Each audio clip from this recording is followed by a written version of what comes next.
understand why Mikel Arteta this season has gone for from a scare over Ben White. Yeah, that goal, the first goal, Krupi's goal, came from that left-hand side. Madueke and Ben White were looking at each other when Truffert was in acres of space to cross the ball. Declan Rice is fit and starts, but this is a really weird one. Give us an insider's view of what might have gone on here, because Arteta was asked about his injury. He hasn't trained Declan Rice. He was asked about his injury, said he wouldn't disclose what the issue was. And he starts tonight, but hasn't been training. So what's going on there? What happens behind the scenes with that situation? I'm guessing he's got a knock, a slight knock that potentially could have kept him out. But they obviously don't want to air it. Do you know what I mean? In terms of they want to keep Sporting guessing, I'd imagine. But I always felt potentially he was going to play. When the manager doesn't come out and give a specific answer in terms of, listen, it's a knee injury or something, and they kind of fluff their lines a little bit, I am a little bit like, I expected to see Declan Rice today. Now, listen, he might have been ill. That might have been the situation. But come kick-off tonight, I fully expected Declan Rice to be there. And he's been so important to Arsenal. Yes, maybe again in terms of his output, maybe going forward a little bit more goals, more assists.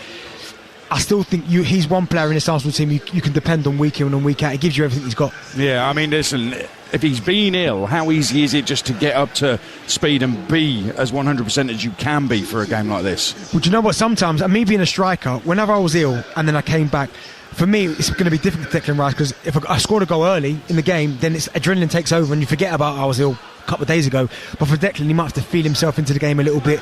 But again, it's one of those where even if before the game he's thinking to himself, do you know what, for the first 10-15 minutes let me kind of ease myself in because I'm not feeling 100%. Once that whistle goes, the adrenaline kicks in, you almost forget. So you start flying around again, and the game will just take care of itself. But for Declan, he's going to be so important tonight. His energy, defensively and offensively as well, driving forward as well, being that link with Eze, he's going to be key. Yeah, that three behind Gyökeres is scoring goals. Let's not forget that. And he may not be everybody's favourite, but he is scoring goals. Madueke and Martinelli have to deliver out wide. They have to be better out wide. Eze's really got to come to the party as a number 10, hasn't he? Do you know what he has? And this is the problem that Mikel Arteta's got, and where I've got a bit of sympathy for him, because listen, Eze against Leverkusen, that goal he scored was absolutely world class and incredible. It was, yeah. But when you're looking at the wide options and the attacking options, now Saka's not here, but you look at Martinelli, his last goal was February against Wigan in the FA Cup. You go to Madueke, he's got 7 goals and 3 assists this season.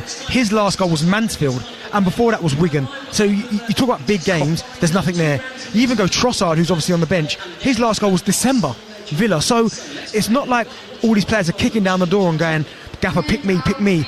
At the end of the day, if Trossard's probably going to be disappointed he's missing out, well, he's got to do more then. You look at those numbers, December, Arsenal trying to win, well, at that time we're trying to win 4 trophies. They're down to 2, and his last goal was December. Not good enough. Not good enough, and they're 1-0 up, and I think most of us from the outside are thinking, well, this should be okay, they should be able to see this through, but there's nerves among the fans, which we'll talk about a little bit later on. Darren, for the time being, thank you very much. Plenty of English interest in the other side tonight. Bayern Munich 2-1 up against Real Madrid. They meet in Germany this evening, watched by TalkSport's Alex Crook. And Harry Kane is fit for Bayern after sitting out their Bundesliga clash with St. Pauli. Jude Bellingham came off the bench in the first leg, but he starts for Real tonight alongside another 3 Lion, Trent Alexander-Arnold. Kylian Mbappe has also recovered from a facial injury he suffered at the weekend, so all the stars have come out to play in Munich for Bayern. Neuer is the goalkeeper, Lima, Upamecano, Tar and Stanisic the back 4, Kimmich and Pavlovic in front of them, Elise, Gnabry, Diaz behind Kane up top for Real, Lunin the goalkeeper, Alexander-Arnold, Rudiger, Militao and Mendy at the back, Valverde, Diaz, Bellingham and Güler in midfield, and then Mbappe and Vinicius Jr. in attack. Unless Real can turn this tie around, they'll be consigned to their first trophyless season since 2021. It's a big one as Bayern Munich host Real Madrid.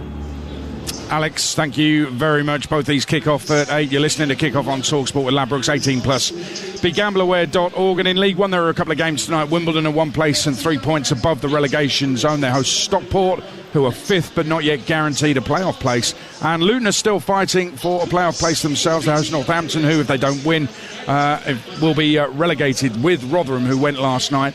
Luton managed by Darren Bent's mate, former Arsenal midfielder Jack Wilshere, who lifted the Virtue Trophy at Wembley Sunday live on TalkSport 2. And that means Wilshere, who was appointed 6 months ago, has won as many trophies as Mikel Arteta, who was appointed 6 years ago. Arteta might just change that this season. Double is still on for Arsenal. They face Sporting tonight. It's live on TalkSport. Kickoff on TalkSport with Ladbrokes. 18+ gambleaware.org. The UK government is committed to building an NHS that is fit for the future. This is Natasha's story. I went to the GP because I'd found a lump in my breast, and the GP referred me to a community diagnostic centre. I had lots of tests done on the day. I was reassured that, yes, there was a lump there, but it wasn't anything sinister. To just be reassured all in one day was, for me, it was fantastic. The government is opening new community diagnostic centres across England, with many already available 12 hours a day, 7 days a week. So the NHS can be there for all of us when we need it. Find your closest one at gov.uk/NHS Fit for the Future. You know, people ask me, what's my good place? It's in the garden, playing football with my girls. It's also knowing that because my pension is with Pension Bee, I get a beekeeper, a UK-based account manager for support should I need it. You're not very good, Daddy. At Pension Bee, we believe that when your pension is in a good place, you're in a good place. Download the app or go to pensionbee.com and be pension confident when investing your capital is at risk. You. Yeah, you. Listening to the radio. Up to whatever. We just wanted to let you know there's a lotto draw coming up, and It could be you. yeah, what he said. Lotto from the National Lottery. Rules and procedures apply.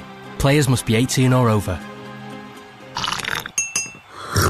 Yorkshire tea, where everything's done proper. Yorkshire tea, brew strength made at your own discretion. Boiled water not included. Or mugs, milk in second, always. For exceptions visit, no chance. Not ever, ever. Best stir clockwise, except on Tuesdays. Can accept no responsibility for squeezed tea bags left on countertop. Refer to box for details. Best stirred with a spoon, not your finger. May be enjoyed outside Yorkshire. Sheep on front of box not included. Nor is small cottage, nor is Sky. We don't know what the cricket score was. For best results, drink. May contain hot liquid. Whew. Blimey. Still starting from zero on your poker site? Seriously, why? Sort yourself out at GG Poker, the world's biggest online poker room. This April, new depositing players are straight in at Octopus reward status.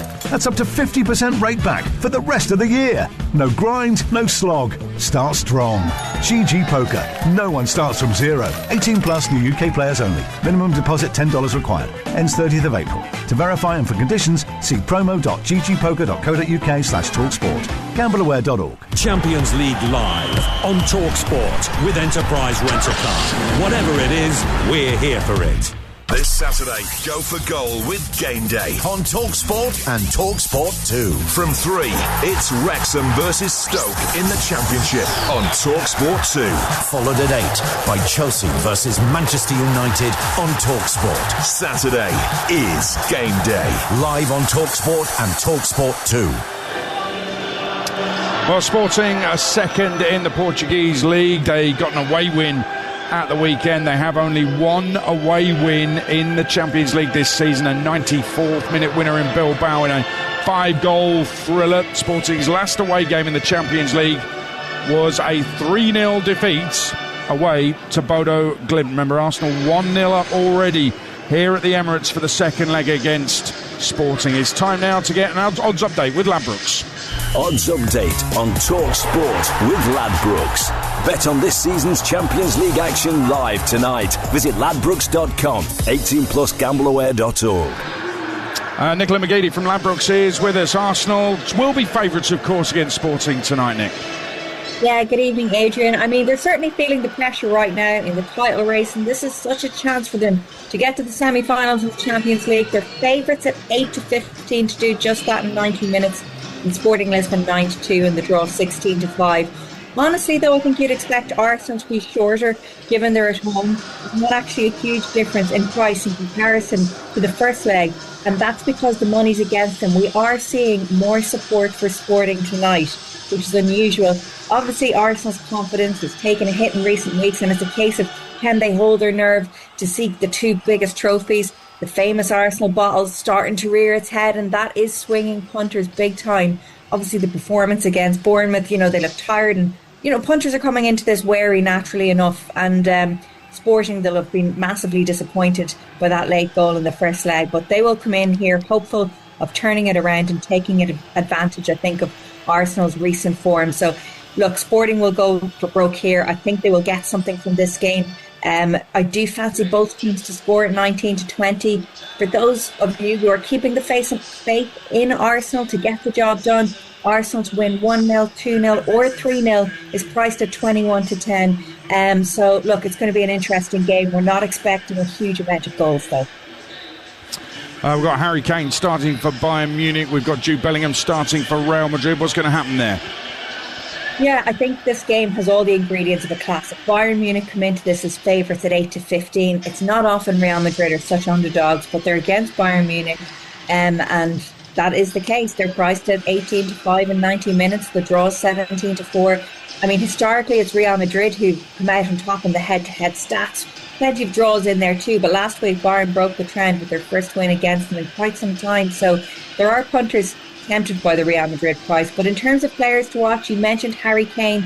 He's got 6 goals in his last 4 Champions League games and he's popular tonight. He could actually equal the longest scoring streak by an English player in the competition, which is Steven Gerrard, who holds that, and he's 11-4 to score first tonight. Very popular on the betting slips.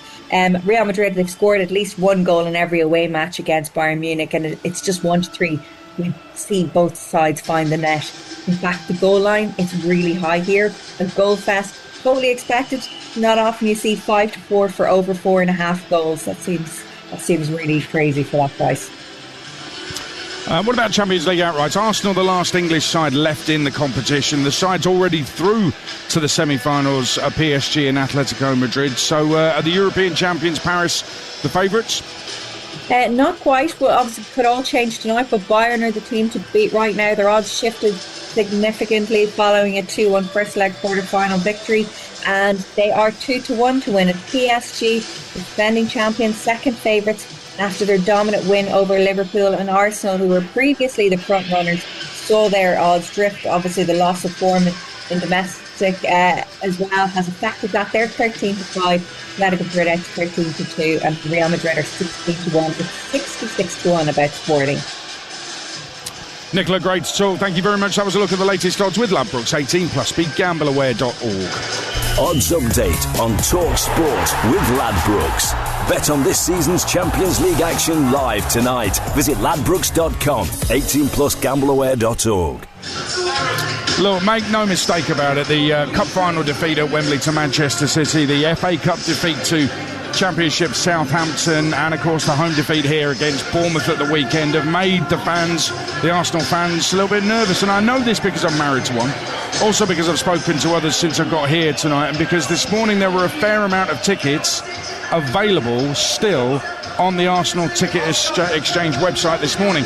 Times are hard, which may have contributed to that, and fans might have to pick and choose their games. But as Mikel Arteta pointed out yesterday, the fans need to embrace a season where they still sit top of the Premier League. They have a fantastic chance to progress to the semi-final of the Champions League tonight. And listen, it is expensive here. Ballpark £75 to £125 a ticket, £200 for club level. These tickets should be like gold dust on a night like tonight, Darren Bent. And to be fair, I expect it to be full this evening. I think those remaining tickets will be sold, but I just didn't expect there to be tickets available for this on the day. Yeah, you're listening 100% right. I was a season ticket holder here, and trust me, I know better than anyone how much they cost me when I had 2 of them. But you're right, big nights like this, I do think, again, there's a difference between, certainly again, the Arsenal fans that I've spoke to, it's more they're just so nervous, they don't know what to do. They come and watch their side week in, week out, as you should do. But at the minute, it's almost like they feel strange about coming here because they want to support their club, but it's almost like, you know, that weird thing where, am I the jinx? Even though you've got nothing to do with it, but they're almost like, every time I come, we're losing. Am I the jinx? I'll stay away. But listen, in here will be absolutely rocking. But it almost works both ways. On the pitch, you need the players to give you something to kind of cheer about and get behind. But I've also been there as well when I've been a player on the pitch, and you can sense the tension in the atmosphere in the crowd, and it makes it a little bit more, I won't say hard to play in, but you know when you start the game and the first pass and they nearly intercept it and the whole crowd go, All of a sudden as a player you go, I ain't going to do that again, I'll take the safe option this time. And before you know it, everyone in the team's playing safe, the other team sense it, they squeeze up a little bit, make it a little bit more difficult to play, and before you know it, you can't get out of your own half. And that's what's happening to Arsenal. It happened against Bournemouth, it's happening against Southampton, and that's where they need to be brave and keep trying to play the same way. You know what, it's so interesting you say that, because Mikel Arteta pointed to the fact that they kept giving the ball away. He thinks that's their biggest problem. He's not in a position where he can pick out individuals saying he's not playing well, like fans do. So Mikel Arteta's been asked what the problem is. He basically said, we're just giving the ball away far too much. So if that happens tonight, that's when the crowd noise, when it can get a little bit negative and that fear factor can creep in. But he's asking the fans to embrace the moment, to embrace the possibilities. They haven't been in this position before. They're on the brink of back-to-back semi-finals, which Martin Odegaard points out in his captain's notes in the programme. They've never done before in their history, which absolutely astounded me, but that's the reality. They've never won the Champions League, never had back-to-back semi-finals. They're doing something special at the football club, but the fans at the wrong time, and the players, it seems, have just started faltering. Well, do you know what? You can always limit the risk, and when you play risky football at times in the wrong areas, the crowd will get a little bit agitated, a little bit like, what are you doing? And sometimes, listen, you know me, I've watched Arsenal every single minute of every single game this season. The amount of times, it's far too slow, Aid. And when you go from Raya to Gabriel to Saliba to Timber, back to Saliba, back up, it gives the opposition time. And the best example of that was in the League Cup final, right? Now, I know Kepa was in goal, maybe his distribution isn't like David Raya's, but Manchester City almost dared them and went, we're not going to press you. We don't believe you're good enough to break through this press, so we're not going to press, we're going to stand here.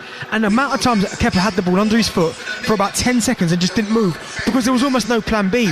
I think for Arteta, go a little bit more direct, and then you can start to play. You've got some wonderful footballers in your squad. Start playing in the right areas. Supporters don't want to come to the stadium and see Gabriel and Saliba having more touches than anyone. You want to see someone like Eze or Martinelli or Madueke on the right hand side, Gyökeres, your more flair attacking players, the exciting players. Give them all the touches. Don't give Gabriel and Saliba, because all it takes is one of them to make a mistake, a slip, a missed pass, and you're giving Sporting a little bit of, okay, listen, they're nervous, we've got this here. Play in the right areas. Benty, you're spot on. And what we saw on Saturday against Bournemouth, even David Raya, he's kicked the ball against Evan Nielsen, lucky that it bounced off him and went out. And that could have been a big mistake. And even with the winning goal, Gabriel's basically tried to hoof it upfield. It's taken a little deflection. And there's so much wrong with that goal because, I don't know, Miles Lewis-Skelly didn't win his header against David Brooks. You know, you're talking about Miles Lewis-Skelly's strapping lad. You know, he should be able to win that physical battle. And then Zubimendi, who we're going to talk about a little bit later, lets Alex Scott go. I mean, there's mistakes creeping in from reliable players like David Raya, like Gabriel, and that tells me there's something that's switched in the mentality. And that's the thing, and we're getting down to the business end of the season. So I understand why. Listen, Arsenal haven't won the league for over 20 years. I've not won the Champions League ever in their history, and they've got the chance to get to back-to-back semi-finals. So again, I understand they're going to be nervous. Of course they are. Do you know what I mean? A lot of people, they hear the noise outside. People start calling them bottlers the last 3 seasons. They're not going to win anything this season. Talking about Mikel Arteta. So then you limit the risk. Because if you're nervous as it is, why would you want to play football in your own box or outside your own box? Get it in the other half, you all squeeze up as a team, and then you start to play in the right areas, and that will breed confidence. But only the players can do that, and I know Mikel Arteta might be the one who's kind of encouraging them to do that and be brave and take the ball where they're taking it. But I think sometimes as players, and even as a manager, you've got to go, do you know what? Gabriel, Saliba, they're starting to make 1 or 2 more mistakes. Do you know what? To limit that risk, we'll keep the ball as far away from our goal as possible. We'll play in their half, and then hopefully we'll get on the front foot and players will start to get a little bit of confidence back. Players are out there warming up. Fans coming into the stadium. The Sporting fans, the green and white hoops, are over there in that corner. Away to our right. We've got live commentary of Arsenal against Sporting this evening. Arsenal 1-up from the away leg. You're listening to the Champions League live on TalkSport with Enterprise Rent-A-Car. Whatever it is, they're here for it. Kickoff on TalkSport with Ladbrokes. 18plusgambleaware.org. Next. Hi, just these, thanks. Do you do cashback? Just need to check you're not a robot first. New security policy. Okay. How many traffic lights can you see out the window? 2? No, that's wrong. Right, well, obviously I'm not a robot. That's what a robot would say. What a load of malarkey. Smarty keeps things simple, like 80 gigabytes for £10, and on a rolling monthly SIM plan, you're free to leave any time. Less malarkey, more Smarty. Search Smarty Mobile. In a world of noise and uncertainty, IG is the investment platform that backs you. Take our flexible stocks ISA, which gives you the freedom to withdraw funds anytime and replace them in the same tax year, all without losing your £20,000 tax-free allowance.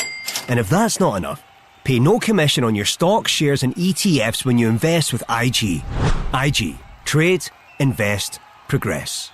Your capital's at risk. Other fees may apply. Tax treatment depends on individual circumstances and is subject to change. Play all your favourite slots at your nearest Admiral Slots venue with prizes of up to £500 on great games like Tie Flower, Burn 'em Up, Sizzling Hot and brand new Piggy Prizes Wish of Riches. It's playtime at Admiral Slots. Now with over 290 venues nationwide, there's one near you. If you're ready to play, spin safe at Admiral Slots, where our friendly team are on hand to help you play responsibly and stay within your limits. Find your local venue at admiralslots.co.uk. Over 18s only. Please gamble responsibly. Co-op members now get prices matched to Aldi. Hold on. No way. OK then, so Co-op members now get everyday essentials price matched to Aldi. So sign up and start saving. Co-op. Owned by you, right by you. I wasn't expecting that. Co-op member prices matched versus comparable selected products at Aldi GB. Co-op membership required. Co-op group food stores only. See co-op.co.uk/Aldi price match. Do you belong here? Next to me, about to jump into the sea on an army co-steering expedition. What's your gut saying? Walk away from the edge? Or jump in and join a team that'll be by your side for life?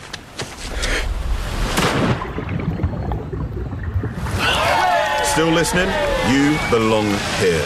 Army, recruiting now. Search Army jobs. And you'll join us for the Coral Scottish Grand National, and the racing fans are air for it. As always, the Highland Historic are here, still reminiscing about that iconic Red Rum win.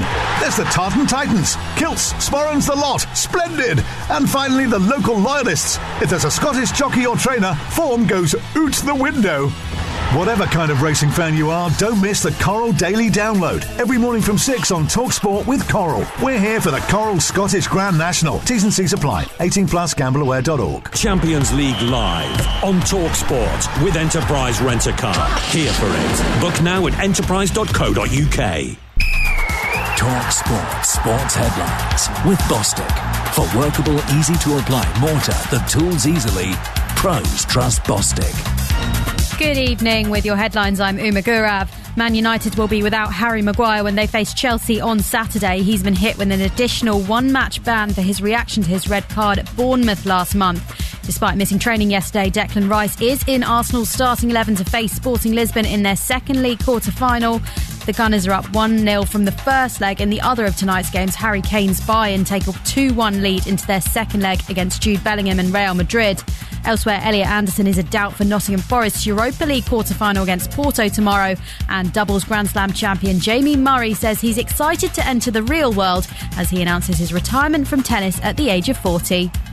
Away, man, it's TalkSport, Pep. It's the station on the dial that's been here for a while. That's TalkSport, alright. That's TalkSport, alright. Our live Premier League is more fun than the beat. That's TalkSport, alright. That's TalkSport, alright. It's the easiest way to have your own say, from Champions League to world title fights. Then the other team calls and they're all talking balls. That's TalkSport, alright. Anyway, man, it's a bed of a radio station for canny sport and lads and lasses. TalkSport, it's a real Bobby Dazzler. Well, Man City, Arsenal is the big one on Sunday in the Premier League. A huge day of football, actually, on Sunday. Game Day Live, Sam Matterface and Alex Crook will be at the Etihad for the big one. And that show starts at 1:30, covers all of the football on Sunday. You won't need to go anywhere else. Let's focus on the Champions League tonight, though. Time now to look at the latest football action with Ladbrokes. The big preview on TalkSport with Ladbrokes. Bet on this season's Champions League action live tonight. Visit ladbrokes.com. 18 plus gambleaware.org.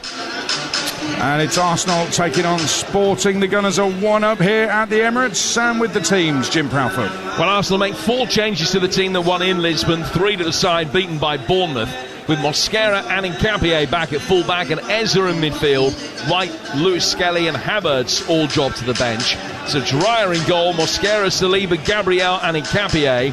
Zubimendi and Rice, Madueke, Ezra and Martinelli and Gyökeres. Sporting make 2 to the side that lost the first leg, with Hjulman back in midfield and Quaresma replacing the injured Fresneda at right back. Rui Silva in goal. Quaresma, Diamande, Inacio and Araujo. Hjulman, de Morita, Tatamu, Trincao and Pedro Gonçalves, and Luis Suarez up front. Kick-off here at the Emirates, around 25 minutes away. That's all thanks to Ladbrokes 18+, BeGambleAware.org. The big preview on Talk Sport with Ladbrokes. Bet on this season's Champions League action live tonight. Visit ladbrokes.com. 18+, gambleaware.org. Well, Mikel Arteta, after the Bournemouth defeat, said it was, of course, a big disappointment. He also said what we're trying to achieve is difficult, challenging and bumpy at times. And you do understand where he's coming from. You're listening to the Champions League live on TalkSport with Enterprise Rent-A-Car. Here for it. Book now at enterprise.co.uk. The reality is it's that time of year when Arsenal suddenly stop getting results. They're usually a shower in April. Prowse sends the ball in towards the near post. Oh, it's a header across the face of goal, and it's into the far post from Charles Attessar, who's mopped it up. It's finished at the Emirates. A thrilling night. Arsenal 3, Southampton 3. Arsenal may be leading the Premier League race, but they can feel the hot breath of Manchester City on their necks. Here's Haaland inside the area and scores. The ball broke to him inside the box, and he caps a fantastic Manchester City display. Manchester City, with a stroke of strength, have beaten Arsenal by 4 goals to 1. Arsenal 0, Aston Villa 2. Ollie Watkins may have just ended this game. It's a Sunday, which means it's advantage Man City in the Premier League title race. Back again from Guerrero, and a flying header gives Bayern Munich the lead. Joshua Kimmich throwing himself at it from 10 yards out, and that is that, and Arsenal are out. What a terrible, terrible week for the Gunners. And there is the full-time whistle. Arsenal have lost to Paris Saint-Germain for the first time in their history. I'm going to let you all into a little secret. One of the joys of working with Jim Proudfoot as commentator is that you can set him little challenges, set him some homework, and he does it, and he's great. It's always 10 out of 10. So I said to Jim earlier, this thing about Arsenal in April, talk to me about it on the show tonight. So, Jim, what you got? Well, I'm always half expecting me to set me some homework, and then you say, well, we're going to talk about something completely different, so you've wasted my afternoon. Thankfully, though, that day's not today. It's not a myth that Arsenal struggle in April, and more generally in the last third of the season. If you look at the April thing specifically, I've looked at Arsenal's form by month. This is league only, so it doesn't take into account seasons in which they've had fixture congestion because of domestic cups or Champions League latter stages. This is merely the nuts and bolts of how they progress in the league campaign. And April is far and away their worst month. You forget the initial season that Mikel Arteta had, when games weren't played in April at all because of COVID, you'll remember. So you write that off and look just at the 6 full seasons that he has had. In April, their points per game is just a shade over 1.5. Now, that doesn't sound disastrous, but when you consider that the next worst month is January, where they average 1.86 points per game, so that's 20% better than April. In April, they played 26 Premier League games under Arteta all told. They've won 11. They've lost 8, so that's a much higher defeat percentage than in any other month. It's a much lower win percentage than in any other month, and then accordingly, of course, the points per game is less. So what does that mean? Well, it always looks worse, really, when you compare it to Manchester City, because in the final third of the season, Arsenal have picked up a smaller number of points in the final third than they have in either the first third or the middle third in 4 of the last 5 years. And that would suggest that maybe the underlying approach might be wrong. You contrast that with Manchester City. Pep has this reputation for being able to present the side to be able to really run through the tape. They always seem to get better as seasons go on. And in fact, this season and the 3 that have preceded it, they've taken more points per game in the final third of the campaign than they have at any previous stage.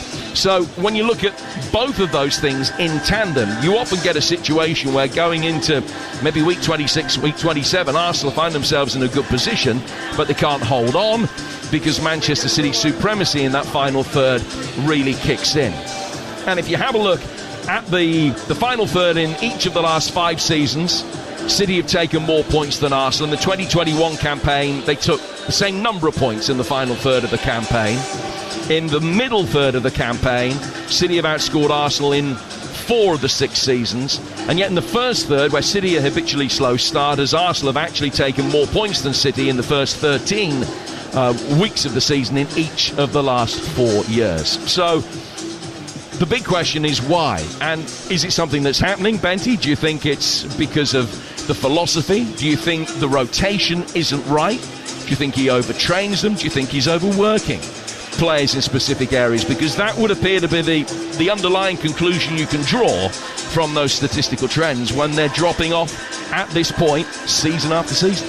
Yeah, potentially, maybe the workload maybe is a bit much considering it's a long season, but also as well, I think pressure's a big thing because everybody expects, and to be fair to them, they've done that. Man City, second half of the season, are always better. For whatever reason, it's like they kick into gear, and this season has been a bit different because I thought it was going to take them a little bit longer to kind of, with all the new players they brought in, maybe a little bit longer to gel, and they've kicked into gear earlier than I thought they would.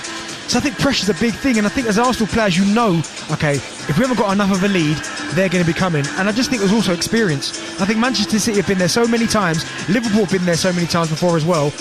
They've been able to handle it, and until Arsenal get it over the line and win, it's always going to be difficult for them, because I expect, say Arsenal win the league this year, Aidan and Jim, I think it'll be different next year. I think they'll know, okay, we'll know exactly where we are, we know what we're doing. If April's a dodgy month, we know how to kind of handle it because we've been there before. But they're almost guessing as they go along in terms of performances. And then again, I'm telling you now, nerves and pressure are killers, absolute killers, Abe. What would underline that? If you look at the last 4 seasons, 22-23, they were really in the thick of a title-winning campaign. And in 5 games in April, they won 1 and drew 3 and lost 1. 23-24, they were always likely to come second. They had a really good run under little pressure towards the end of the season when they won 5 out of 6 games in April. Last season, again, chasing the title, 2 wins, 3 draws, so 6 drop points in 5 games in April. And obviously, they've only played 1, but they've lost it so far this April. And that would appear to point towards the fact that the pressure is there because of that outlier 23-24 where they weren't anything like as close in terms of the title race, and that was the one where they actually did it right in April. And we're only halfway through April, so a little bit concerned there, mate.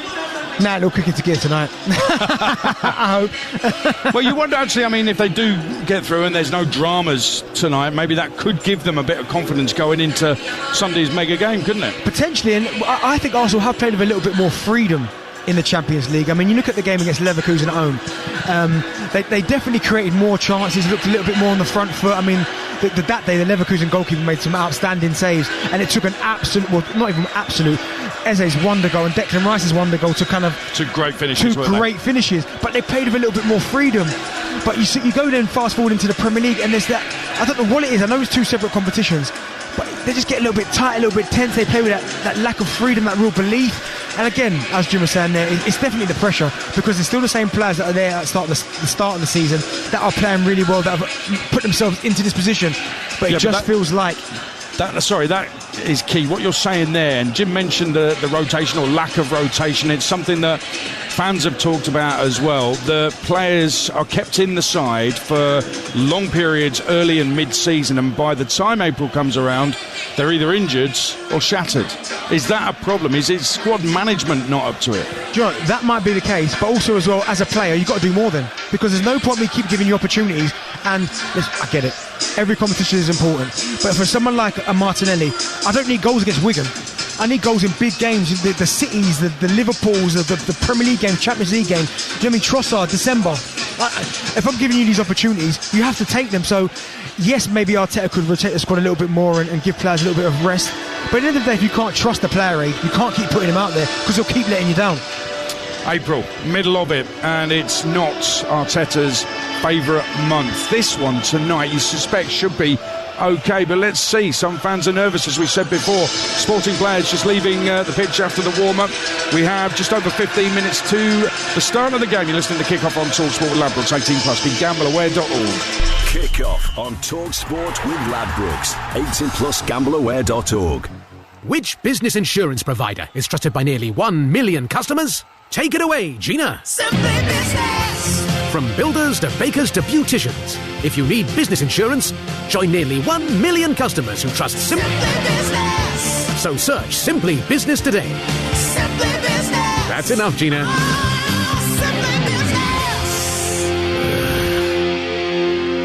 T's and C's and acceptance criteria apply. UK only. Psst.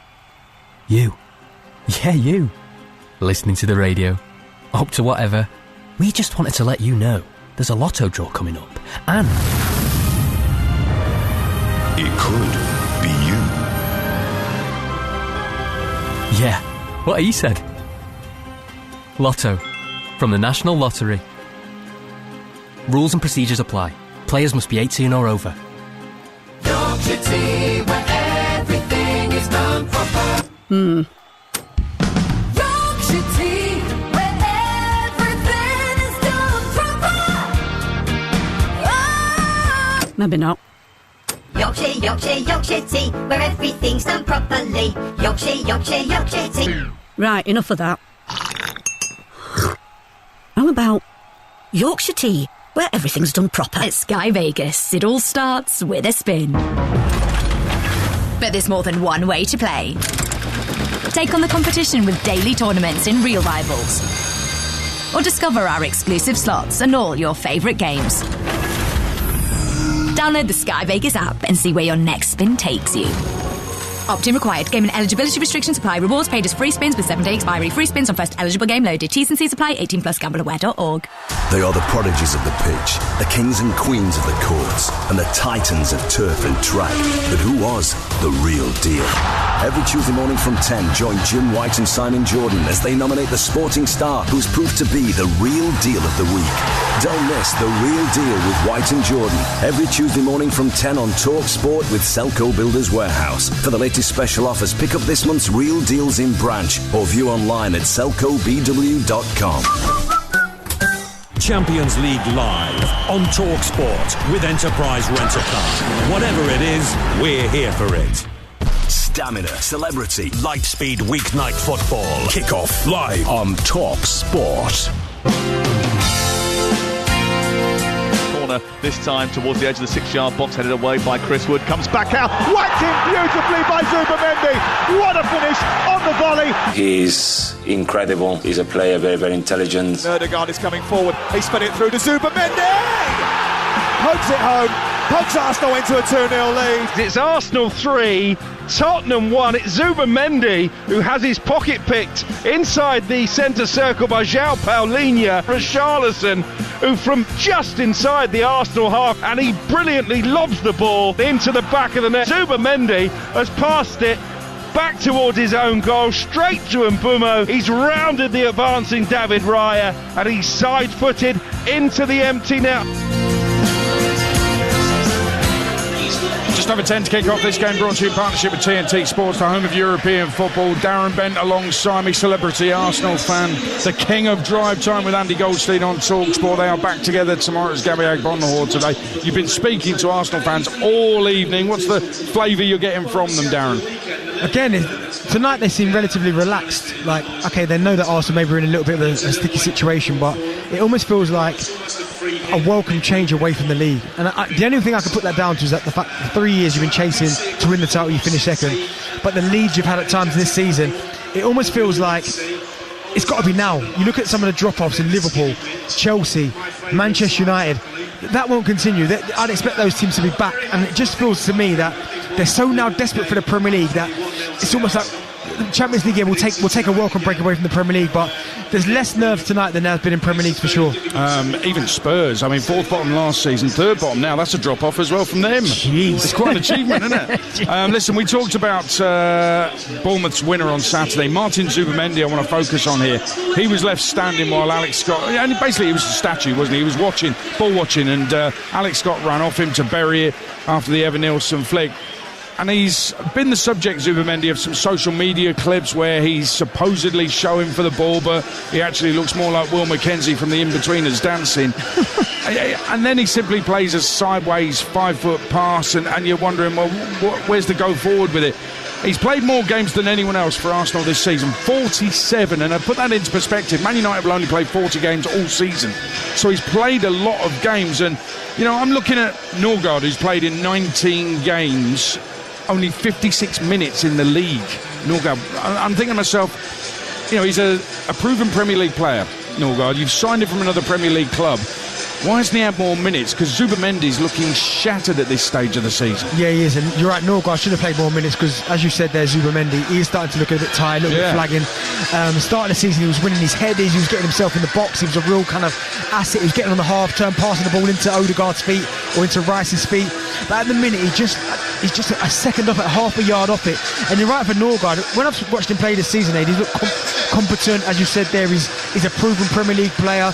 It was a good sign, I thought, by Arsenal in terms of it gives the likes of maybe Declan and Zubimendi a little bit of rest in certain situations, games. But you're right, for whatever reason, he trusts Zubimendi, but Zubimendi at the minute, I do feel for him a little bit, because when you've got an energetic midfield like Bournemouth had at the weekend, it stands out like a sore thumb, because people are just running off him and he can't recover. And I get it, he's trying to show for the ball, and sometimes it can look like hiding because he's going to get the ball in areas that he knows he can't really get it. But again, mentally, fatigue, he's just got to try and play his way through it. And I know that's easier said than done, but we're getting to the business end of the season. He's got to find something from somewhere. The running stats have actually held up more than I might have anticipated when you have a look at some of the recent performances. I think it's significant he's been brought off in each of the last 3 games, but there's only been 1 game in the last 7 or 8 where he hasn't been averaging around 12k per 90 minutes. I mean, the actual distance covered looks a little bit less because he's come off with 15 minutes to go in each of the last 3. I don't think it's necessarily just the workload this season, but he was such an important part of the Real Sociedad side last year that since the start of last season he has played 110 games for club and country since August 2024. Okay, that's mind-blowing. That has to have an effect. 17 internationals in there, 47 games for Arsenal, the rest for Real Sociedad. 110 senior games since August 2024. I mean, I'm tired just thinking about that. That's not right, is it, Darren? Is that healthy? Probably not, and that's probably why you're seeing performances like you're seeing at the minute, because I didn't know the number was that high. I get it for Arsenal, he plays a lot this season, but when Jim just said there over 100 games since the start of last season, I mean, you look at the data as well, and Arsenal are quite good usually in terms of kind of managing the minutes. And again, with technology in football, you have things like red zones. Every time you train, you can look at the data and think, do you know what? He's playing a lot of minutes. We'll take him out of this training session. So I'm wondering if he's actually even training, because I've played with players that are working so hard in games that managers will go, do you know what? Take a couple of days off, just go in the gym, go in the pool, make sure you're ready for Saturday. But Zubimendi at the minute, maybe that's not happening, which is why he looks so tired. Does it smack though? Could Arteta be accused of a little bit of desperation? Because Declan Rice has been ill, struck injured, whichever you want to believe, and he wouldn't disclose it, but he still wants to put him in the team. He's desperate to have him in the team, and I get it because he's so good, but you've got other players who are waiting. I accept Marino's injured, I get that. Zubimendi's played all those games. That stat from Jim has absolutely blown my mind. And yet he has to put him in the team. So is that desperation from Mikel Arteta? Is that a lack of trust in his squad, maybe? I think, again, it goes back to the lack of trust in his squad, but also individuals letting him down in terms of their performances. But also there is a little bit of desperation, because he'll hear the noise as well. He's the manager. He's supposed to protect everything from the players. So he will hear everything. And again, it always comes down to the hardest one to win is the first one. And I think once he does that, he might then go, do you know what? I relax a little bit more. I trust my squad in certain situations. He's come up against Pep. Pep's a marshal. He knows exactly how to work his squad. And it's almost learning how to get over the line. And until he does that, you're going to see this type of situation. Talked about Zubimendi being on 110 since the start of last season. Declan Rice is on 112. So it's no wonder, is it, that the running stats maybe are going down a little bit, that the Arsenal midfield is feeling a little bit tired. They played 222 games between them since August 2024. Wow, there's a World Cup round the corner as well. I don't think Arteta's bothered about that. I want to get rest for that. Extraordinary. There's another stat I want to give you, and it's about Arsenal's average XG from open play this season. It's 1.04. That average XG from open play drops to 0.14 when it's Madueke, Gyökeres and Martinelli on the pitch. Now, fans are smart. They know these stats. So they see the team sheet, see it's those three, and you understand why they might feel a little bit negative. Arteta must know all this stuff, surely. Again, he's trying to find the right combination, and the problem you've had is that for such a long time it's been Saka, someone down the middle, and whoever you want to play on the left. But Saka hasn't been out of this season, which has affected Gyökeres, which has affected Arteta's kind of team selection, which has affected the left-hand side, because now I've read out the stats about Martinelli and Madueke and their goals and who they were against. Unfortunately, what more can he do? What else can he do? Well, I get it. Saka, you're right, has been injured as well as off form.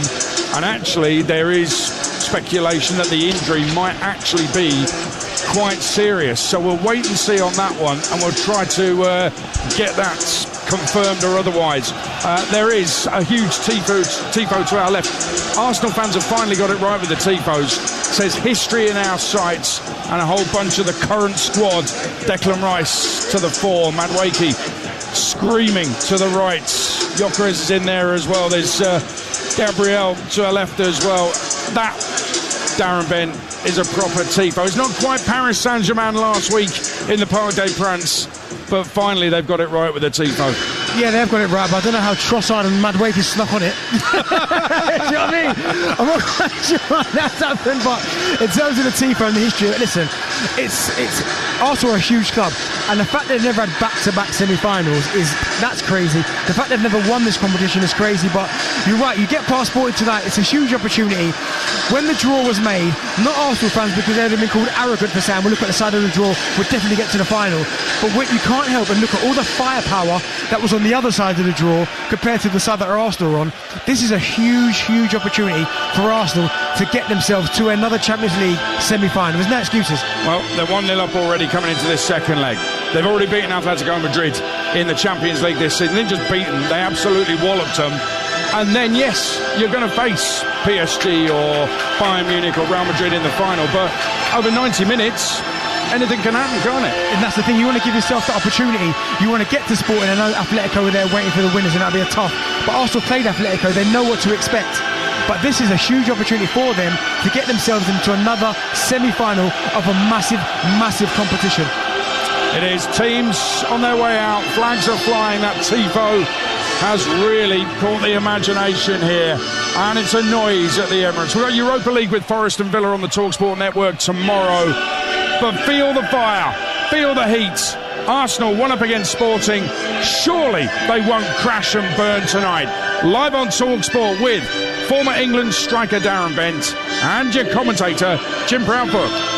Thank you, Adrian, and a very good evening to you in a week like few others in Arsenal's recent history. Sunday's Summit Showdown with Manchester City has loomed ever larger, with their margin for error evaporating, and as the pressure's grown on that game, so it has on this one. Because when you enter the last third of March chasing a quadruple, the prospect of finishing with nothing at all is unthinkable. But there is now an ever-increasing niggling worry that the holy grail of the Champions League might end up being the silverware safety net that saves the entire campaign. Arsenal have earned these high-stakes monumental encounters. Can they deal with the pressure? In this one, they have a sporting chance, a narrow but significant lead over their Portuguese opponents, earned right at the death last week. A match of few chances where the result was far more important than the spectacle. Something similar tonight would fit the bill. Their European record has been exceptional. One small blemish on an otherwise spotless campaign, and here at the Emirates they've been continental perfection. But playing the opponent rather than the situation isn't easy. There's a lot to lose, perhaps even more, now that Barcelona have been removed from their path to European glory. They line up with Raya in goal, Mosquera, Saliba, Gabriel and Nkapie, Zubimendi and Rice, Madueke, Eze and Martinelli and Gyökeres up front. Sporting make two changes to the side that lost the first leg, with Hjulman back in midfield and Quaresma replacing the injured Fresneda at right back. They have Rui Silva in goal, Quaresma, Diamande, Inacio and Araujo, Hulman and Morita, Kitamo, Trincao and Pedro Gonçalves, and Luis Suarez up front. Referee tonight, Francois Letechier. That could be a good omen, because the Frenchman officiated Arsenal's Champions League quarter-final second leg last season. They won that at the Bernabeu to go through. Sporting in their customary green and white hoop shirts, and Arsenal in their famous red and white, and Eberechi Eze just down on his knees in prayer as he prepares for the most advanced European game of his career so far. And he's back on his feet now and makes his way into the huddle away to our left-hand side.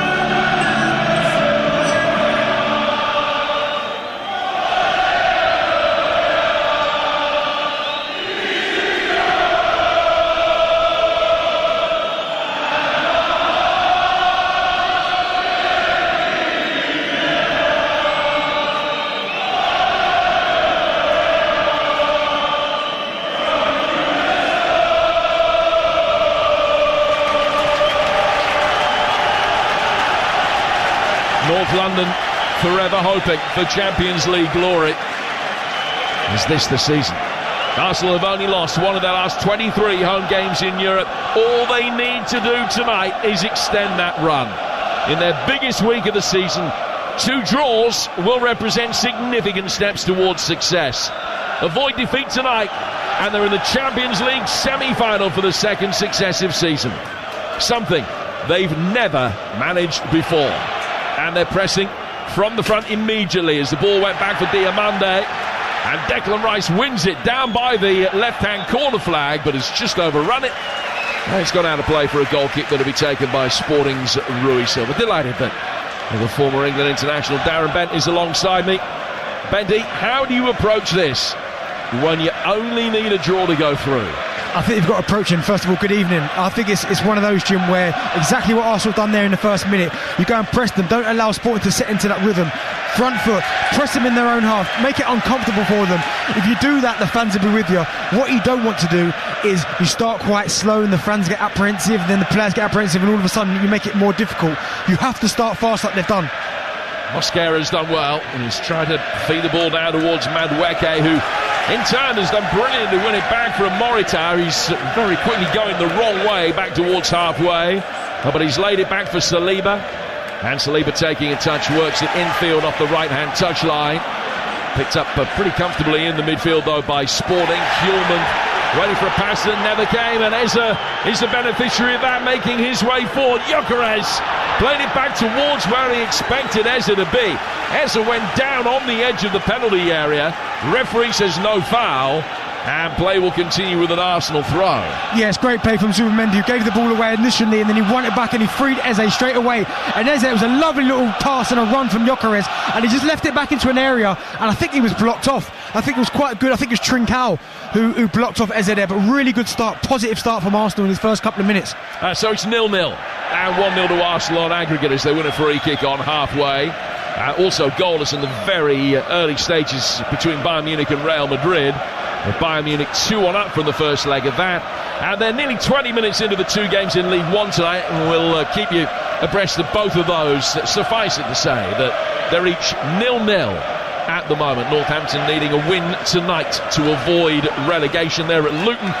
And Wimbledon just above the drop zone, taking on playoff chasing Stockport. Free kick then on halfway, which is worked for by Arsenal. Rice just side-footing it down towards the left-hand side. An opportunity for Martinelli to deliver, but it's easily knocked away by Pedro Gonçalves. Looking for Luis Suarez, the top scorer. One back, though, by Eze, who's had a really bright start. Played inside the penalty area. Inacio's there. Has time to take a touch. Knocks it away. Now Luis Suarez bringing it forward over halfway. Martinelli has come back and has won it back. And there's a real urgency and intensity about Arsenal in these early stages. 0-0 through 3 minutes. And this is what they had to do. They've started off really, really well. I even like the free kick they did, Jim, there, because they were going to play it backwards, and it was Eze that was screaming at Gabriano, get in the box, let's make them defend. Yes, the cross that came in from Martinelli wasn't great from that left-hand side, but it shows intent, and it shows Sporting that, okay, they're not going to just pass it around and try to play for the draw and waste time. they're going to try and beat us this evening. I think Arsenal started this game exactly how they need to. They have possession at the back. Now they got it with Gabriel, who's just played it forward towards halfway for Eberici Eze. Out to the left-hand side for Nkapie. And back towards the edge of the box. 3.5 minutes gone here, 0-0, but the deadlock already broken in Munich. Alex Crook. Real Madrid, Bayern 0, Real 1. It's a huge error from Manuel Neuer. He passed the ball straight to Arda Güler, who from 40 yards out side foots it into the empty net. All square on aggregate, 1-0 Real. 2-2 on aggregate. As you say, Crookie, this game brought you in partnership with TNT Sports, the home of European football. The winners of that one taking on PSG, the winners of this one taking on Atletico Madrid. Now we'll have the best coverage of the Champions League semi-finals, the first leg in a fortnight's time, and Arsenal, if they get through the night, will be away to Atletico. A fortnight tonight, Wednesday the 29th. We'll be live on TalkSport if Arsenal make it. They bring it forward here with Saliba, playing it down towards the right-hand touchline for Eberici Eze. Can't quite find a way through past Pedro Gonçalves, and then Araujo, who had an excellent game, the left-back for Sporting, knocks it away from Madueke and puts it out for a throw that'll be taken on the Arsenal right. Do you know, it looks really sharp. I've watched Victor Gyökeres there the last 3 minutes. He's made some such intelligent runs. He's in between the full-backs and the centre-halves, and no one's playing it. And I think if you want to create that space for the likes of Eze and Madueke coming off the line, Martinelli, at some point you've got to play it, because every single time someone's got the ball in space, he tries to peel off into that channel, whether it be on the right-hand side or the left-hand side. You can't keep turning that down. At some point you've got to play that pass. Had an extraordinary goal-scoring record with Sporting.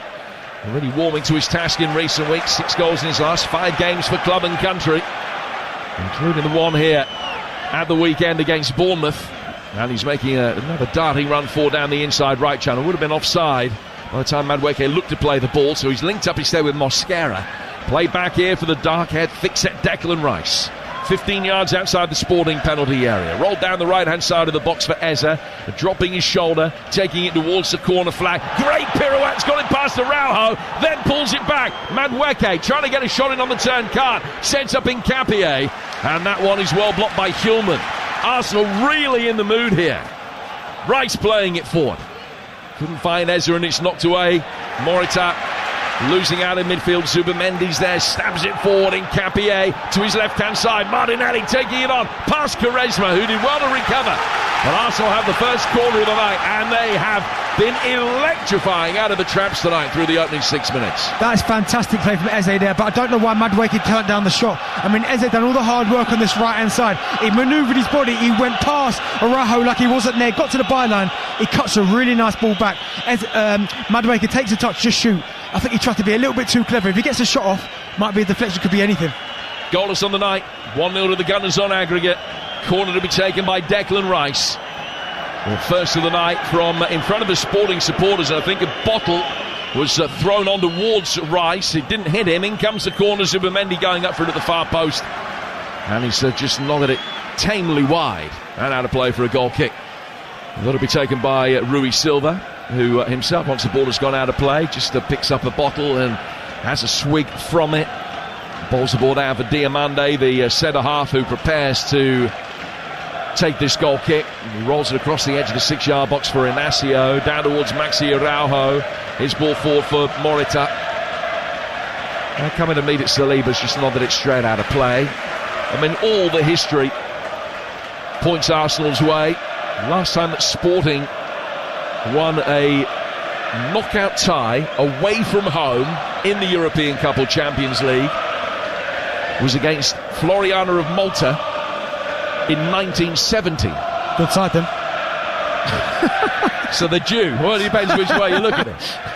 But it hasn't happened for a long time. They've drawn 3 and lost 7 of the 10 games that they played in the knockout stage of the European Cup since then. Arsenal defending this 100% record here on home turf in the Champions League this season. And in 5 out of 5 with some decent scalps in amongst them. Morita, a clever little flick behind him. Araujo, the left back, finds himself just in defensive midfield position as he lays that off. Diamande will come forward. Sporting stringing a couple of passes together now inside Arsenal territory for the first time tonight. Ball goes back towards halfway away from Hjulmand as another goal goes in Munich. Here's TalkSport's Alex Crook. Well, this was never going to be boring. Bayern Munich 1, Real Madrid 1. It's a corner whipped in by Kimmich on the left-hand side. Pavlovic from a yard out heads into the empty net. 1-1 on the night. And it means Bayern back in front on aggregate. 3-2 up back in the box seat. What a start there. 1-1 with 8 minutes gone. This one 0-0 on the night and 1-0 to Arsenal on aggregate. They're in possession inside their own half. 15-20 yards inside their own half. As Saliba just knocks it square to his left for Gabriel. Gabriel's ball forward on a night when all Arsenal need is a clean sheet. David Raya has kept 7 of them in his 10 Champions League ties so far this season. He's just been a spectator in these early stages. Inacio playing it forward from the back for Sporting, but now out towards Trincao.